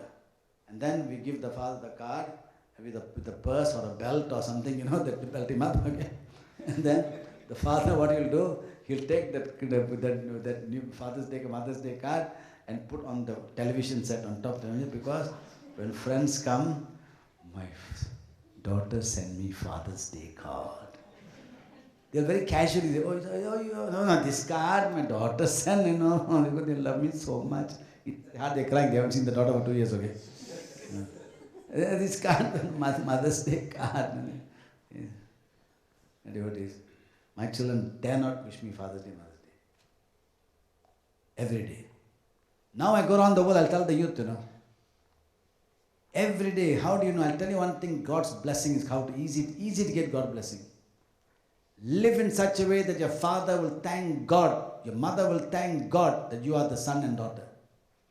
Or mother must stand in front of the altar, father must stand on the altar and say, oh Lord, thank you God for giving me this wonderful son. Thank you God for giving me this wonderful daughter. If you do that, if they get enough for you, you need not go to temple anymore. That's it. The greatest blessing in the world. But But today what's happening is thousands of parents, thousands, hundreds of thousands of parents are standing in front of altars and temples and churches and crying, oh Lord, what have I done to get this kind of girl? What past sin I did to get this kind of son? Oh God, what I did. God, if I have a motor car, I can change the motor car. The full I cannot change, This is exactly what's happening around the world. Parents are crying. So what can we do? Can we launch a massive program of change of human consciousness on our parents every day? So today I realize what it is. Today we give awards, to best swimmer, best mountain climber, best student, best mother, best father, all kinds of. But today the heroes the heroes the world need today is who, devotees. What we need are awards for dharmic sons and daughters. Dharmic sons, daughters and sons are prepared to sacrifice our parents and show the world how a son should be. Devotees, so I launched something called the Award for Dharmic Son and Daughter. This is a shield. I went and briefed the president of Zambia on this thing called the Hope Agenda. On our parents today, Dharmic Son, Dharmic Daughter Award. It's a PowerPoint prayer made to the president of Zambia. And I said, sir, if you want this program, we'll support you. We'll present this shield to you. President Edmund said, yes, I want the program.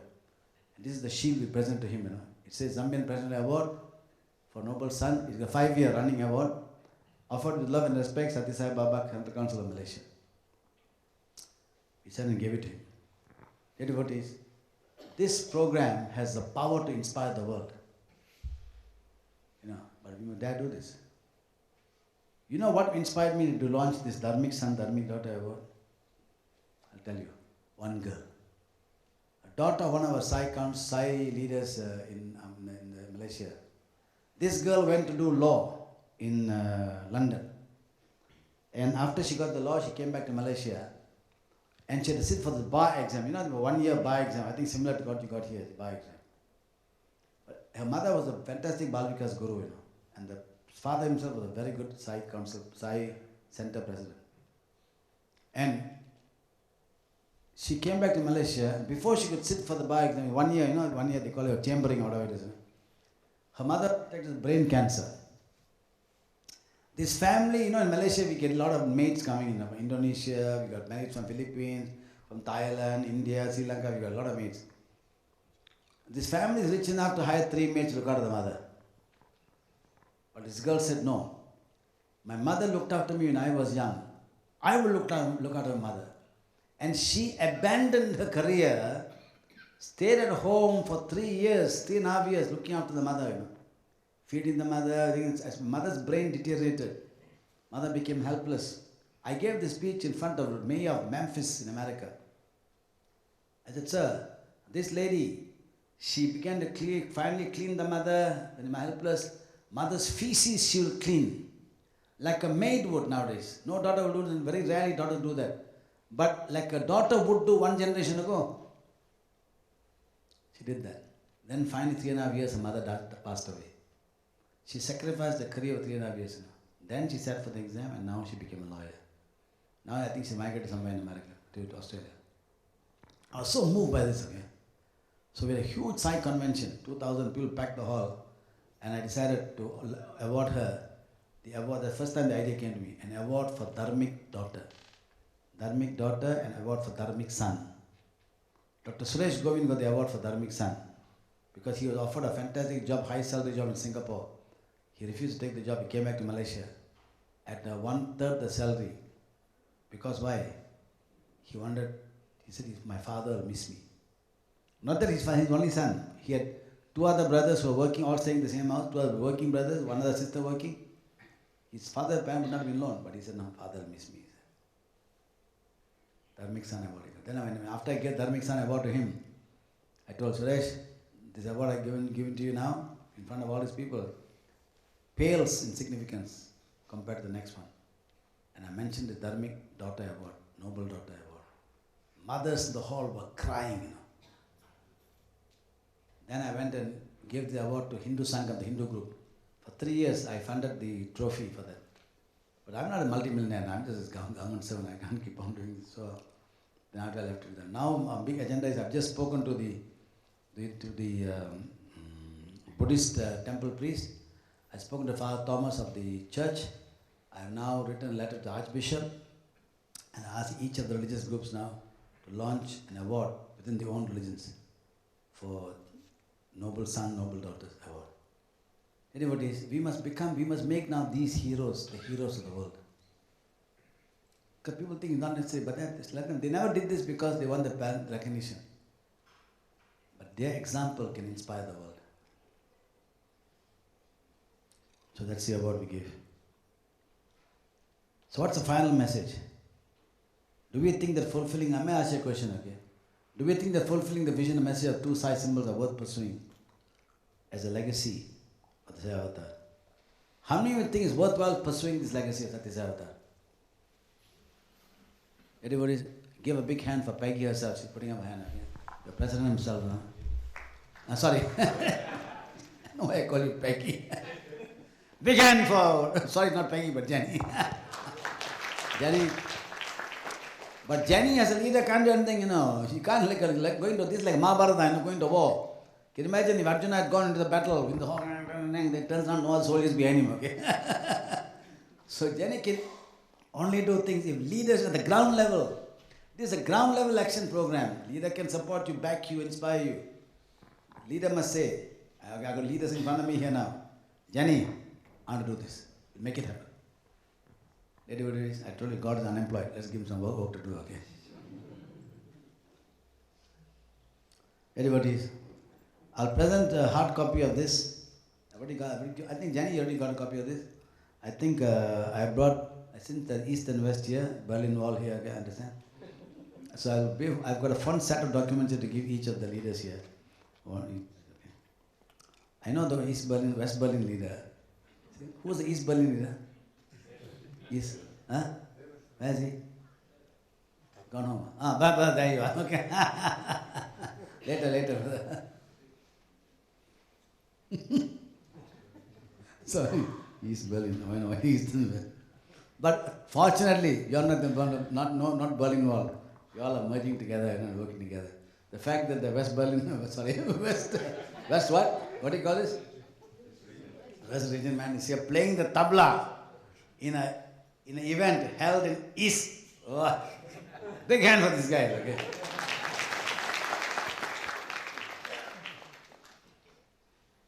Devotees, all of you have seen this. Have you all seen this picture? Hello? When this picture came out, all of people said, Jaga, this is Baba. Look, Baba already was saying farewell to all of us. When I looked at the picture, I didn't feel the Baba saying, where is he going to go? Let me share with you. This one, the pictures were taken like this. He went around showing his hand like never before Swami did this, to all the devotees. First time. Everyone saying, oh, Baba is sending farewell to us. I said, no. This is not Baba saying farewell to us. When I saw this picture, the devotees, I never felt that Baba was saying farewell to us. My vision is this. Swami is not saying final farewell. He's not Swami. He's saying now, his prayer, my devotees now, please help me. You must become greater than Arjuna. You must help me to fulfill my mission. If you do not help me, my mission will fail. He is praying to us to help him to fulfill his mission. That is what he's praying for.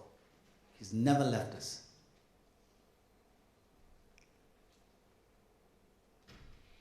You know about the greater than Arjuna story. Did I tell that earlier or not just now? Okay. We had a big event in Malaysia about 3 weeks after Swami's Mahasamadhi. I addressed all with 3,000, 4,000 people packed the hall, okay? Many of them non-Sai devotees.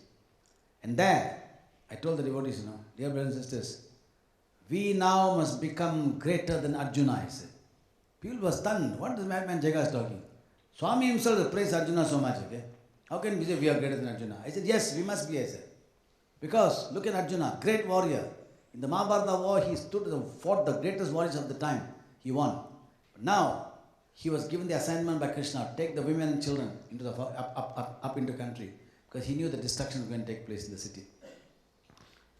As they were taking, Arjuna was leading these forces to take the women and children through the forest going. He received news now of Krishna's leaving his body. At once, his greatest warrior of all times lost his will to fight. Robbers attacked the caravan and grabbed all the children and women away. Arjuna stood helpless. Dear devotees, we should not be like that. We should not be like the helpless Arjuna after the Krishna left his body. We should become stronger than Arjuna. Swami, we are with you. And Swami, we need not give our life, like the Confucius devotee. We need not give our life like the Christian 11 disciples of Christ. Let us live a fun-filled life, adventure. But for that, you need powerful leaders.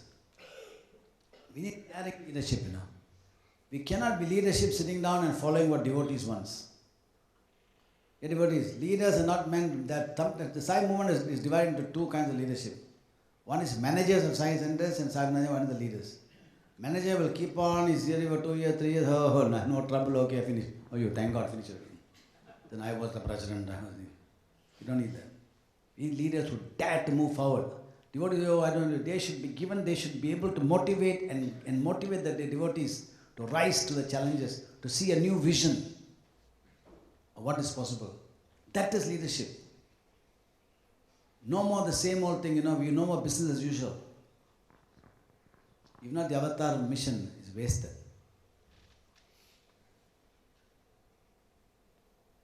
Now I leave the legacy to the members of Elites at all levels, okay? A final divine assurance of the avatar. Baba says, if a wave of service sweeps over the land, catching everyone in its enthusiasm, a wave that will sweep over the land, okay? It will be helped to wipe out mounds of hatred, malice and greed that infest the world. So what is it now you think that can wave? You think you go and give poor feeding and doing, everyone doing anyhow. The thing, consciousness, you can bring unity among all religions, hold hands and serve the poor. That is change of consciousness. You can revive respect and reverence and love for parents, bring them back to the center of human life. That is the change of consciousness. Every religion will respect you for this. Every leader will respect you for this. The question is, can the Hope Agenda and Dharmic son daughter, will it have the power to make this change? I want to show thank you everybody for listening to this. I want to share something with you. In this booklet you will see, perhaps once the booklet is given to you, you can have a look at this. Something I want to share a few documents with you. East and West will get one copy. My wife said I've packed 2 sets. I said, why 2 sets? I said, one for East and one for West.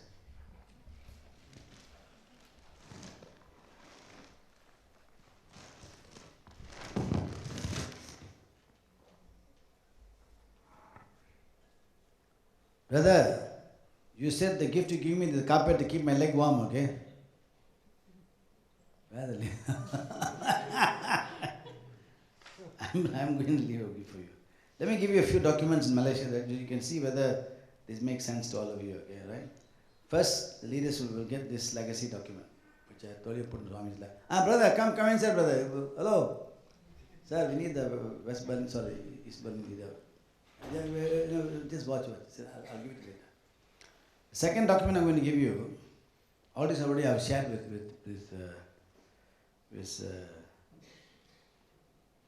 your national president. Is this document on this interfaith. This is the document. This is Interfaith Medical Health Camp.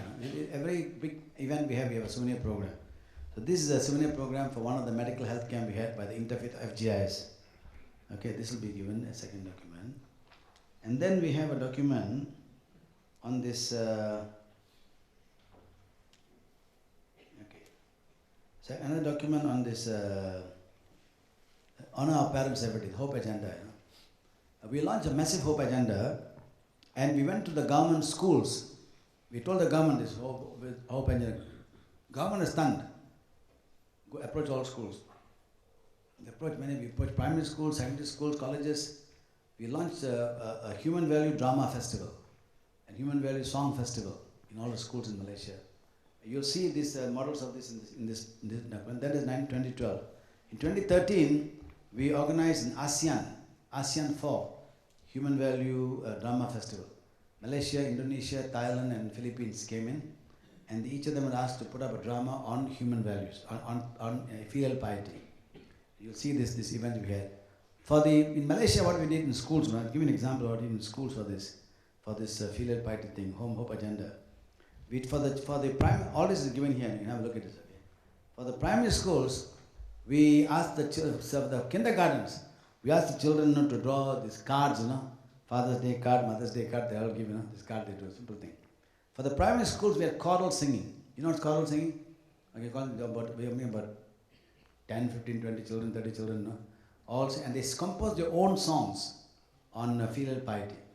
And then they would sing the songs, So can you imagine, we can't instruct the children by speeches, If you give them you compose your own songs. Anything you give the conscious mind won't work. Give it to the subconscious mind, then it remains there, see. Conscious mind is like a stone, thrown in water. You throw the stone, it bounces from the water. But whatever you give them, subconscious mind will remain in them. It will filter in later. So they ask them to compose their own songs and filial piety. Now, can you imagine they all practicing the songs, for the melody and all kind of things. Like mantra, repeating mantra. And it goes in the subconscious mind. Later it will emerge. Then for the secondary schools, we had a drama festival. Secondary schools, drama festival. Then we had all the schools, we approached the schools to have filial piety murals. We told the schools, you draw murals on your wall. One wall on filial piety. We gave them the paint, the brush, everything. And 1, 2, 3, 4, 5, 6, 7 schools took part in this, Huge murals on the wall they drew. So what happened, we immersed the school in the whole year into human value program. Exciting, fun program. Subconsciously, subtly, the message will get into the hearts. Only way we can get manifest change is by subtle subconscious entry. Then we had this other one, the event we had in Singapore. The four nations came, they all is here, okay. So this is the Human Value Drama Festival we had for.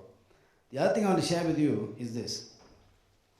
As I told you, I am now the chairman of this subcommittee on POC, on interfaith.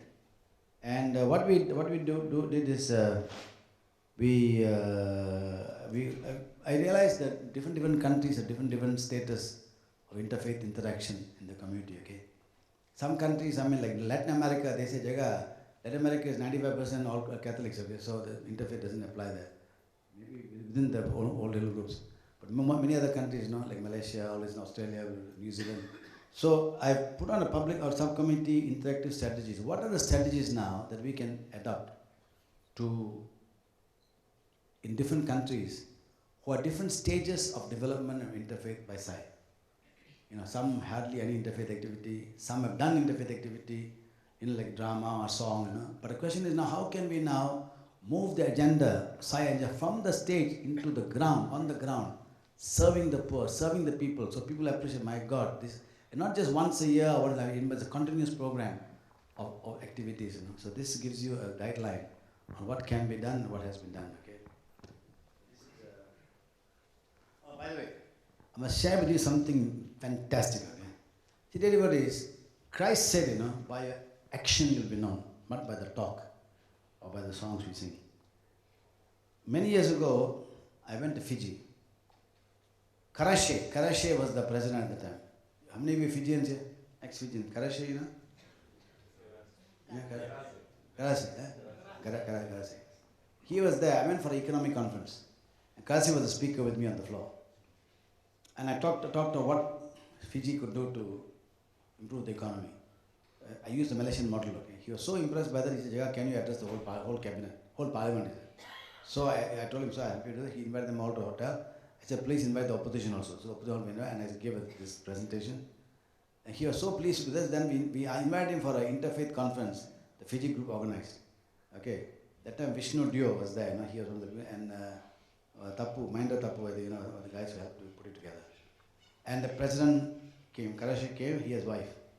I gave this presentation, which I'm going to make now in Canberra, I think, on interfaith. Just all I did was show them what we did done in Malaysia, so. And asked them, do you think it's worthwhile doing? He himself put up his hand. Then I said, we are going to do an interfaith activity for children on the ground. How many will come? He put up his hand again. And then he went for this. He came for the conference. He spoke. He said, this is fantastic. The president said. Then he came for the. Then I left. They had a huge function. They had about 30 organizations took part in the interfaith activity on the ground. handicapped children, special children thing, president was there. Then the devotees, a few weeks later, this president, this Christian president, Fijian Christian president, in parliament, made the most astounding speech any parliamentarian man leader has made in any parliament.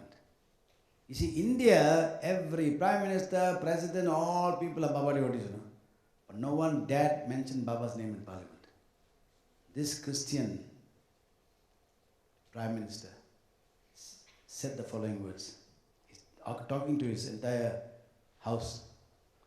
I want to make special mention today of the visionary, far-sighted, committed young people in the Sri Sai Baba Service Organization. Parliament Fiji, They come from different backgrounds. Their voluntary service organization is open to people of all races and religions. He is describing what we are. What brings and binds these young people together is the common acceptance of a calling to serve this country and all its people through voluntary service and welfare and charitable work. It is these young people that organized the recent workshop on the role of contribution of different religions in national reconciliation, nation building. The interfaith function I had with them when I spoke there was the role of religion in creating national unity and carrying society. That was the role function. And then he continues. He says, the same Sri Sai Baba Service Organization, twice he mentioned Baba's in Parliament, organized a Saturday outing for God's special children, the disabled, handicapped, and abandoned orphan children. My wife and I have been honored to be associated with this group. It is these young people who are pointing to the right way for all of us. They lead by example. Then the most fantastic statement he made. Their actions speak louder than all the utterances in this noble house. Dear devotees, this is the power Sai has given us. Awesome power. He is backing us up. What we must do? Baba, show the way, show the way, show the way. How to show the way? Devotees, have this incredible speech. Mahendra Tapu. So dear devotees, I'm giving you this is the document of an action agenda on this, okay? And last but no means least, now nothing to do with what the speech I'm giving you now, talk I'm giving you now, is this document. It is a glimpses of the universal, the Vedas, all of us Veda chanting, how many people know what is the content of the Vedas, okay? And we Hindus, very proud of Vedas, Sanatana Dharma, Vedas, Vedas, the most ancient of all scriptures. Ask anyone what they know about the Vedas? Nothing. So I decided, I was in the boat, okay, hey, let me look at the Vedas, find out what's so wonderful about it. Then I noticed Swami in his speeches, okay, mentioned some Sanskrit words. These are all from the Vedas, which we just ignore because we don't know Vedas, we just ignore. We skip these words that are Sanskrit and just ignore it. I know what I'm saying. Then one day I said, let me look at these words. So I began to look at the Vedic words that Baba's used, Shriya and Priya. What is Shriya and Priya? Then Raga and Dvesha. And the koshas, he talks about the koshas. He talks about incredible things he talks about. Then I realized, my God, that these things he's talking about now, if we translate the word from Sanskrit to English, everyone will accept it. It's universal teachings he's giving us. Universal. It's like gravity, You cannot, you're a strong Hindu. You can't say, hey, gravity, Newton, Christian fly, I refuse to believe. He's a Christian, I don't believe in gravity. Then go and jump. Whether you believe or not, gravity works, okay?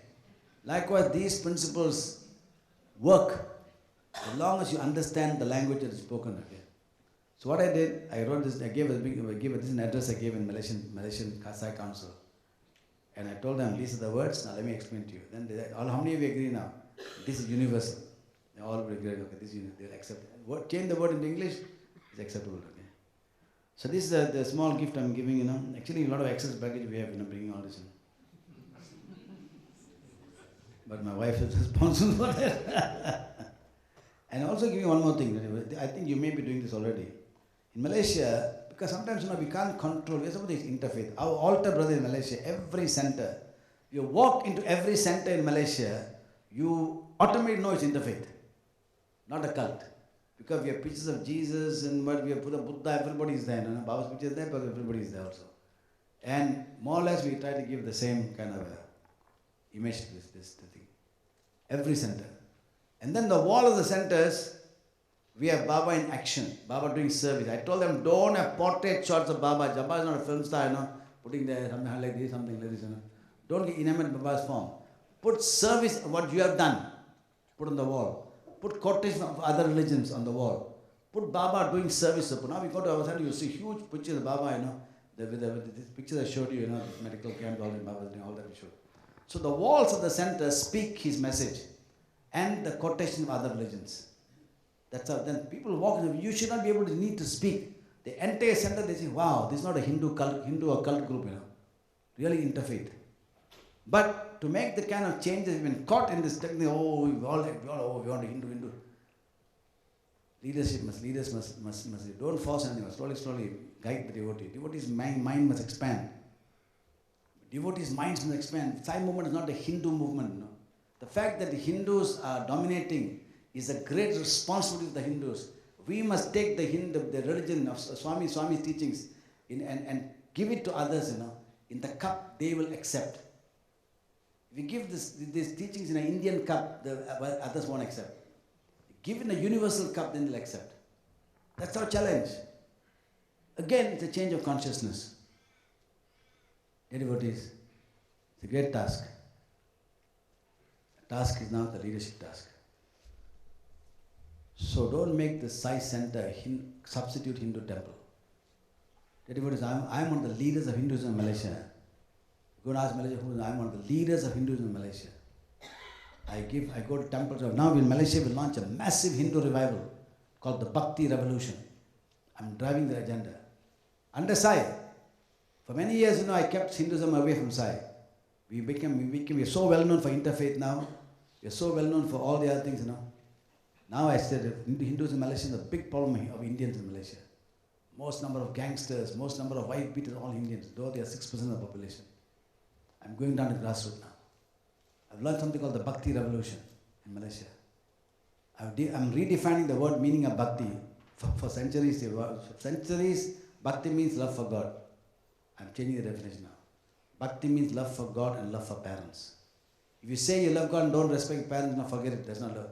Love your parents. Make them cry with delight that your son, daughter knows to go to temple. Enough blessing for you. We are having massive revolution. In fact, 2 days after this, I go back to now also bhajans. Here I told my Sai Center leaders, what your bhajans is going on is like cult within our group. We sing Allah, we sing our clap hands. 40 years in Malaysia, by now every Hindu temple should be singing bhajans. Why are they not? Ask them. Because temples invite us to sing bhajans. Navaratri, Shivratri, we go all temples and we sing. But all the songs we sing, Malaysia, 90% of the Indians are Tamil speaking people. You go and sing, Prema Mudita Manase Koho. Everybody will clap their hand, follow, but they won't sing tomorrow because they don't know the language, they don't understand this. So give them in the language they understand. So I launched a big program called Tabla, Tamil Bhajan Learning Adventure. And I told them I want to have mega bhajans in temples now. What mega bhajans? First Jaga, what to do? I said, alright, we must get all the people to sing bhajans. So we first session we had about 8 months ago in one temple. You won't believe, brother, 850 Hindu youth packed the temple. And then we told every temple who forms their own bhajan group will donate a tabla, harmonium and ganjara. Now with the 7 temples are already coming. When I go back on the 23rd, 24th, I'm going to a place where they have another big mega bhajan. Mega bhajan we call it. Devat Tendal, divine wind. Everybody is up to us now to take Baba's teachings to the community. That is community engagement. We must engage the community. Engage your Hindus, engage Hindus. Not because you want them Baba to know. Make them understand. What has Baba given us? Bhajans. Namasmaran. Make the whole universe we sing about become Namasmaran. Service. Motivate them to do service. Study circles. Let them do study. Let them understand the religion. How many Hindus understand the religion? Why you break coconut? Why you put flowers? Why? No one knows why. That's why the youngsters are now rejecting the religion. Looks like a pagan religion, okay? I was an atheist. I was agnostic. I moved out of Hinduism. For 32 years, I never worshipped. I never prayed at all. Hinduism was a joke to me. Why? What I go to a temple and see? I see a horse, I see a cow, I see a bull, I see a peacock, I see a snake. Whole zoo is there, But no one knows what the zoo is doing there. So youngsters ask you, I'm telling you, this is a serious issue, Devotees. If your youngster tomorrow goes to school in Australia, for example, and she meets a Christian or a Buddhist or whoever, or a Muslim, hey, you Hindu? Are you Hindu? I'm a Hindu. Why you put elephant? Then you understand, you Hindu, you go and worship rat. In the house you kill the rat and then you worship the rat. Why? So this child will come to the mother, Amma, my friends are teasing me, Amma. They say I'm so stupid. I'm praying toward an elephant and rat. Amma, why do Hindus pray to rat and elephant, Amma? 99% of all mothers, except all of you sitting here, will say, darling, you don't know why we pray to Ganapati and no, Amma. No one told you? No, Amma. Ask Papa. Okay. Because Papa is a lawyer, engineer, doctor, he must know something, So this child will go to the Papa. Papa, and Papa is a big housing agent or something. Papa, why do Hindus pray to elephant and rat? 99% of all Papas say, stupid, don't ask stupid questions, okay? Papa. In the school they are told, ask questions. Come home, don't ask questions. Hinduism is a deep religion. What nonsense. Hinduism is a religion of science. I was atheist because no one could explain to me this. Then after Swami came in my life, and I realized, what is Swami, what does he want me to do? I looked at that. He was a Hindu, better Hindu. I said, oh my God, you mean just because I've become bowed to him, go back to this great religion. So I began to study the religion. God, it is science. Hindu temple is science laboratory. We can stun the youth of the world, Make them understand that this religion has survived. Roman Empire disappeared, Greeks disappeared, Incas disappeared, Hindu religion is still surviving. How come? The teaching, up to us now to give the teachings of the religion to the youth. If not, we fail. We abdicate our responsibility. Devotees. So this is community engagement. Baba said, I'm here to feed the roots of religion. Make Hindu better Hindu, Christian better Christian. How? Give them the teachings. Give them the values. Bade, what time am I supposed to stop? 5:30. 5:30, yeah. Oh, 5:30 already, yeah. I just thought only I thought it's 4 o'clock. Scary here. Okay, devotees. What I'm going to do, I'm just going to switch thing, I'm doing something. Two things that you all can do easily here. There is.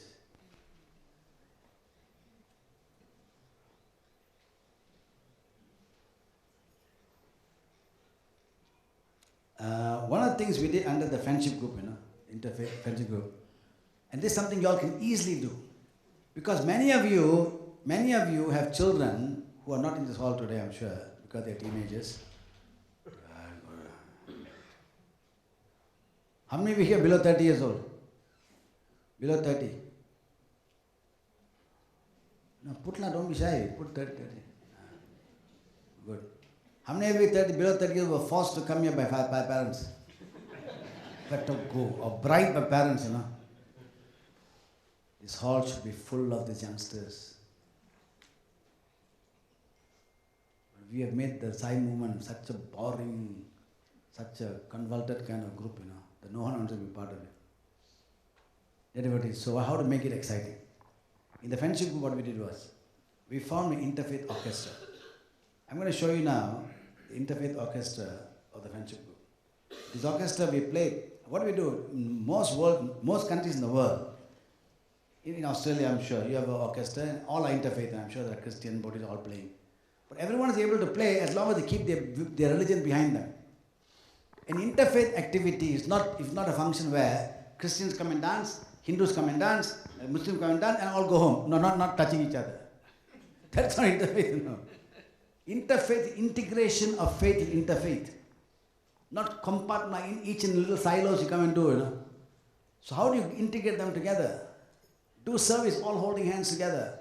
So we have the interfaith orchestra. Because the Muslim, and we are all orchestra interfaith. But now, When you get together, they put the religion behind. Now we told the people, put your religion in front. You're there in the orchestra, you're the Muslim group, Abhim group, Hindu group, Christian group, all are there. As Christian Buddhists standing there. Proud of your religion. We tell people, be proud of your religion and unite to that's it. Be proud of your religion. That's why everybody is with us now. We tell a Muslim, hey, proud of Islam, proud of Christianity, proud of Hinduism. And then understand the pride of your religion should be give you the humility to hold hands others to help the world. So the interfaith orchestra, we did this orchestra, stunned everybody. The dean of the University of Malaya, the prime university in Malaysia, he came and saw one function, the 10th anniversary of the friendship group. He saw the interfaith orchestra, he saw the drama that Suresh did. And he was so stunned, he said, can you come and do the same thing in the University of Malaya for the Freshie night?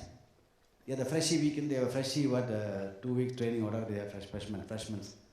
And university normally never invite outsiders to do anything during the freshmen because they don't attain. They ask us to do it. They finance the entire thing, the stage, the lights, everything. We just came in, the orchestra was done, and the drama was done. They were the 3,000 youth, went wild, they were clapping and cheering, And then for 3 years running now, we've been doing this. 3 years running, they've asked us to do this.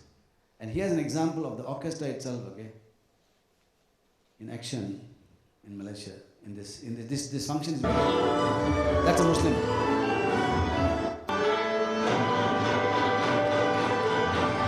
Okay, watch now. The guy in the front, we announced that now the Muslim group is there. You see the guy, the drums here. That's a Sikh group. We declare, this is in the Gurudwara Council.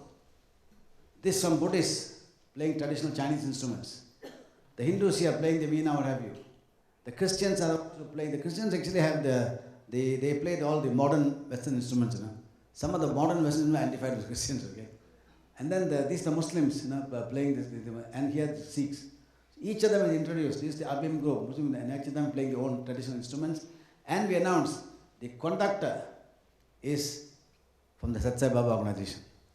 The one who putting everything together. That was a fantastic thing, so we make sure that we are there, And this hall, you can see some of the heads there, 3,000 plus sitting on there. I don't know whether.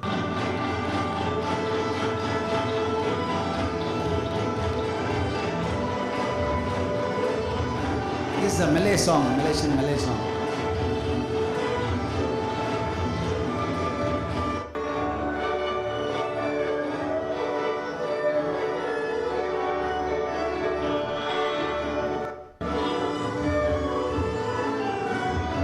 Just a glimpse.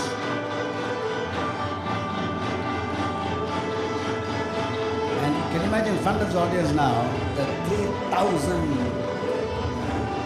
freshies. 3 years running, we have been doing this. And then the government saw this program, the Minister of National Unity saw this program, and he said, can you take this orchestra and the drama to every state in Malaysia? We said, fine. The government said, okay, ministry will fund it. Tell you what it is, there were 90 to 100 members in the cast, the musical and our technical support team, you see. The government paid for every one of them to go to Malacca, which is about 2.5 hours away from Kuala Lumpur City by bus, in hotels, to Seremban and to Penang, which is a 4-hour, 5-hour journey there, Tell you what it is, this is the impact power we have, We have the power, we have to influence people, to make people understand we're doing something above mediocrity. But you must have the daring and the leadership to drive this, okay? If not, we can't do anything, And I'll show you this one final one. This final thing.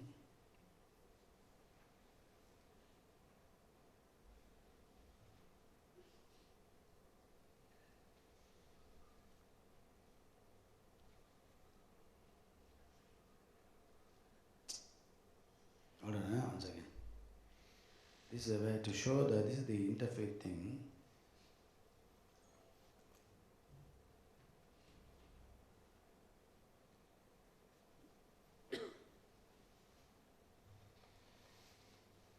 Okay, here we are. This there's a group called Suchi. Suchi is a Buddhist group, very powerful, very rich Buddhist group, originally from Malaysia is a multiracial Can you and cut the lights, please? multicultural country. under the interfaith thing, we had this huge fun day for handicapped children. And we used the Suchi building. We got a huge building, you know, with huge halls, everything, you know. And we used that, you know, and here we are now. And this film actually, Suchi is so very rich, they have their own camera crew and editing crew. You know. And they then did this thing, they recorded this event we had in Malacca Interfaith. Malaysia is a multiracial and multicultural country with numerous mosques, Chinese temples, Indian temples all scattered around cities, towns and villages. Each religion has its own individual way of worshipping and recitation of prayers which differ greatly. It is only through love and mutual respect for one another that a peaceful scenario could be established. Although different religions uphold their own beliefs, thoughts of compassion and charity is still a similar phenomenon. As such, 6 major religious groups comprising of Islamic outreach, Buddhist Mahavihara, Hindus, Catholics, Christians, Malaysian Gurdwaras and followers of Sai Baba join hands to organize this very special fun day on 17th August 2003 for our extra special children, that is, handicapped and underprivileged children in conjunction with Merdeka Day. It was held in the compound of Malacca Suci. Total workforce consists of 755 volunteers, of which 159 are officials from 28 different organizations. In anticipation of delivering great love, we must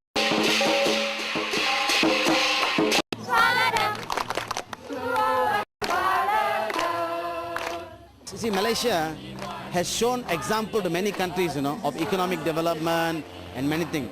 We hope Malaysia can show an example to other countries of all religions getting together to work together for the poor.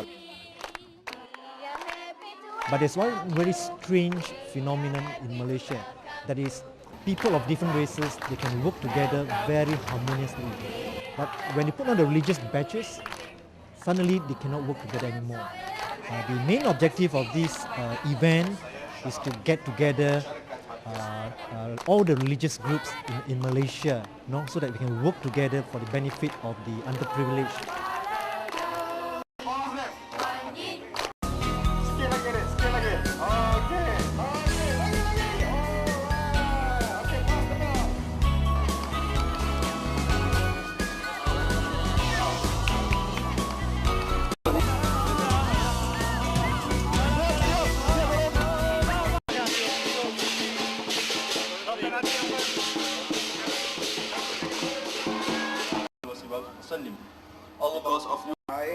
Together of different faith, race and culture together today for this special occasion.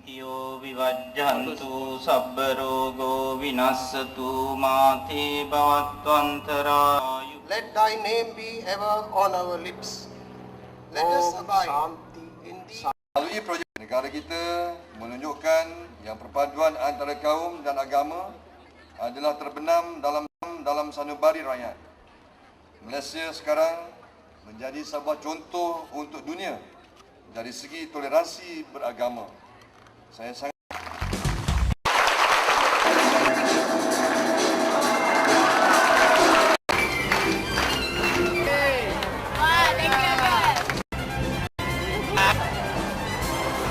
understanding people, we get together. We want to contribute our service to the needy people, underprivileged people. When they come here and join with our activities with us, and they are through their own heart, they can feel their happiness. They got different type of people, they are playing game.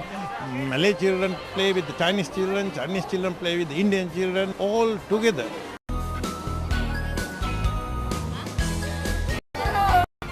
The most important thing is when the day is over, all the religions took part, the Hindu, the Muslim, the Buddhist, all must say, hey, we had a good time. I work with the Buddhists, I'm a Muslim, but I work with the Buddhist and the Hindu. I enjoyed myself. you know. And the Hindu must be, hey, I work with a Muslim, I enjoy it. That means I can work with everybody, you know, using my religion in front, not hiding my religion, you know. And then we must say, religion can promote unity, happiness among all people. And we found that in this function itself, that religions can actually work together. You know? And from feedbacks, we found that suddenly there's a realization that we should work together more, because why? Each of us have got own resources, and if we can share resources together, this will be something very, very fantastic, you know, and then we can do more things for mankind.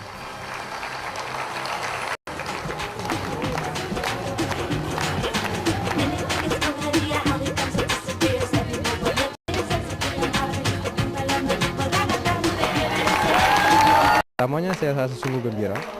I'm very happy to see all the faces, especially the children. And at the same time, saya belajar banyak perkara di sini. Macam mana kita bersama, pelbagai bangsa, agama, kita bersatu hati, menyelesaikan banyak perkara yang bersangkutan dengan program. Dan ini memberi kesan yang amat baik pada masa depan kita dari segi bergabung dan bekerjasama dalam banyak hal selepas ini. To serve together, to work together, to serve the needs of the people. The special people became the guest of honor. So that is very meaningful, because most of the time the guest of honor is a politician or... Oh, hari ni sungguh gembira sebab dapat bawa budak-budak ni untuk bersama merayakan hari kemenangan. Yang volunteer pun sungguh gembira juga sebab kita dapat bagi dia kegembiraan.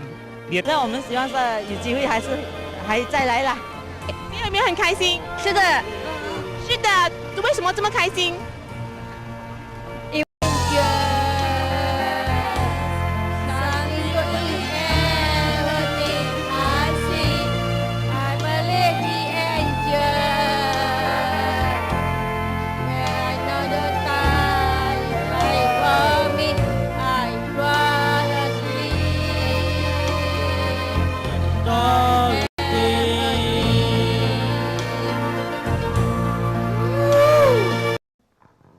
Not just interfaith doesn't mean you all sit down and talk to each other and go home. Interfaith means moving the interfaith agenda to the community.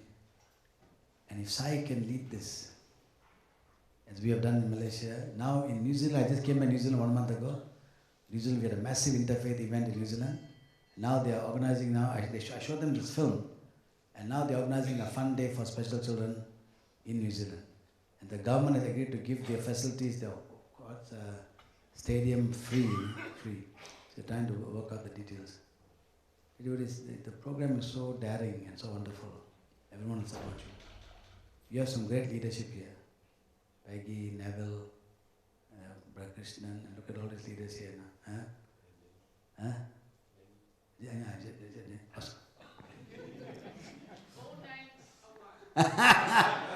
Now she'll say, all names are mine, all forms are mine.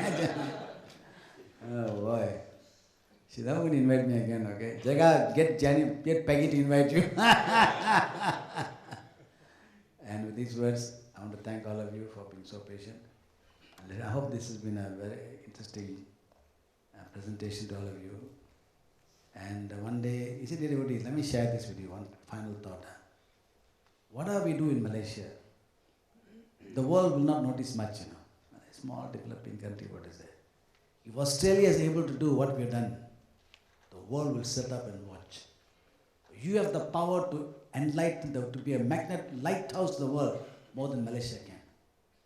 That's why I'm so passionate about it. You and New Zealand.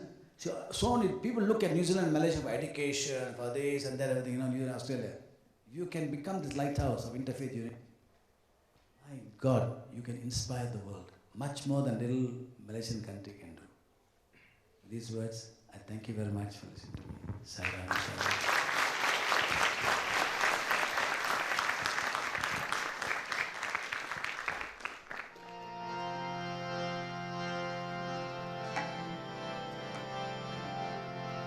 Om Jai Jagadish Hare Swami Sathya Sai Bhaktajana Samrakshaka Bhaktajana Samrakshaka Pati Maheshwara Om Jai Jagadish Hare Shashivadana Shikara Sarva Pranapati Swami Sarva Pranapati Ashita Kalpatatika Ashita Kalpatatika Ama Pandava Om Jai Jagadish Hare Mata Pita Guru Daivam Mariyandayum Neeve Swami Mariyandayum Neeve Nata Brahma Jagannatha Nata Brahma Jagannatha Nageshwara Shayana Om Jai Jagadish Hare Om Pararupa Sali Mahadeva Satya Sali Mahadeva Mangalarati Antiko Mangalarati Om Jai Jagadish Hare Narayana Narayana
Shanti, Shanti, Shanti.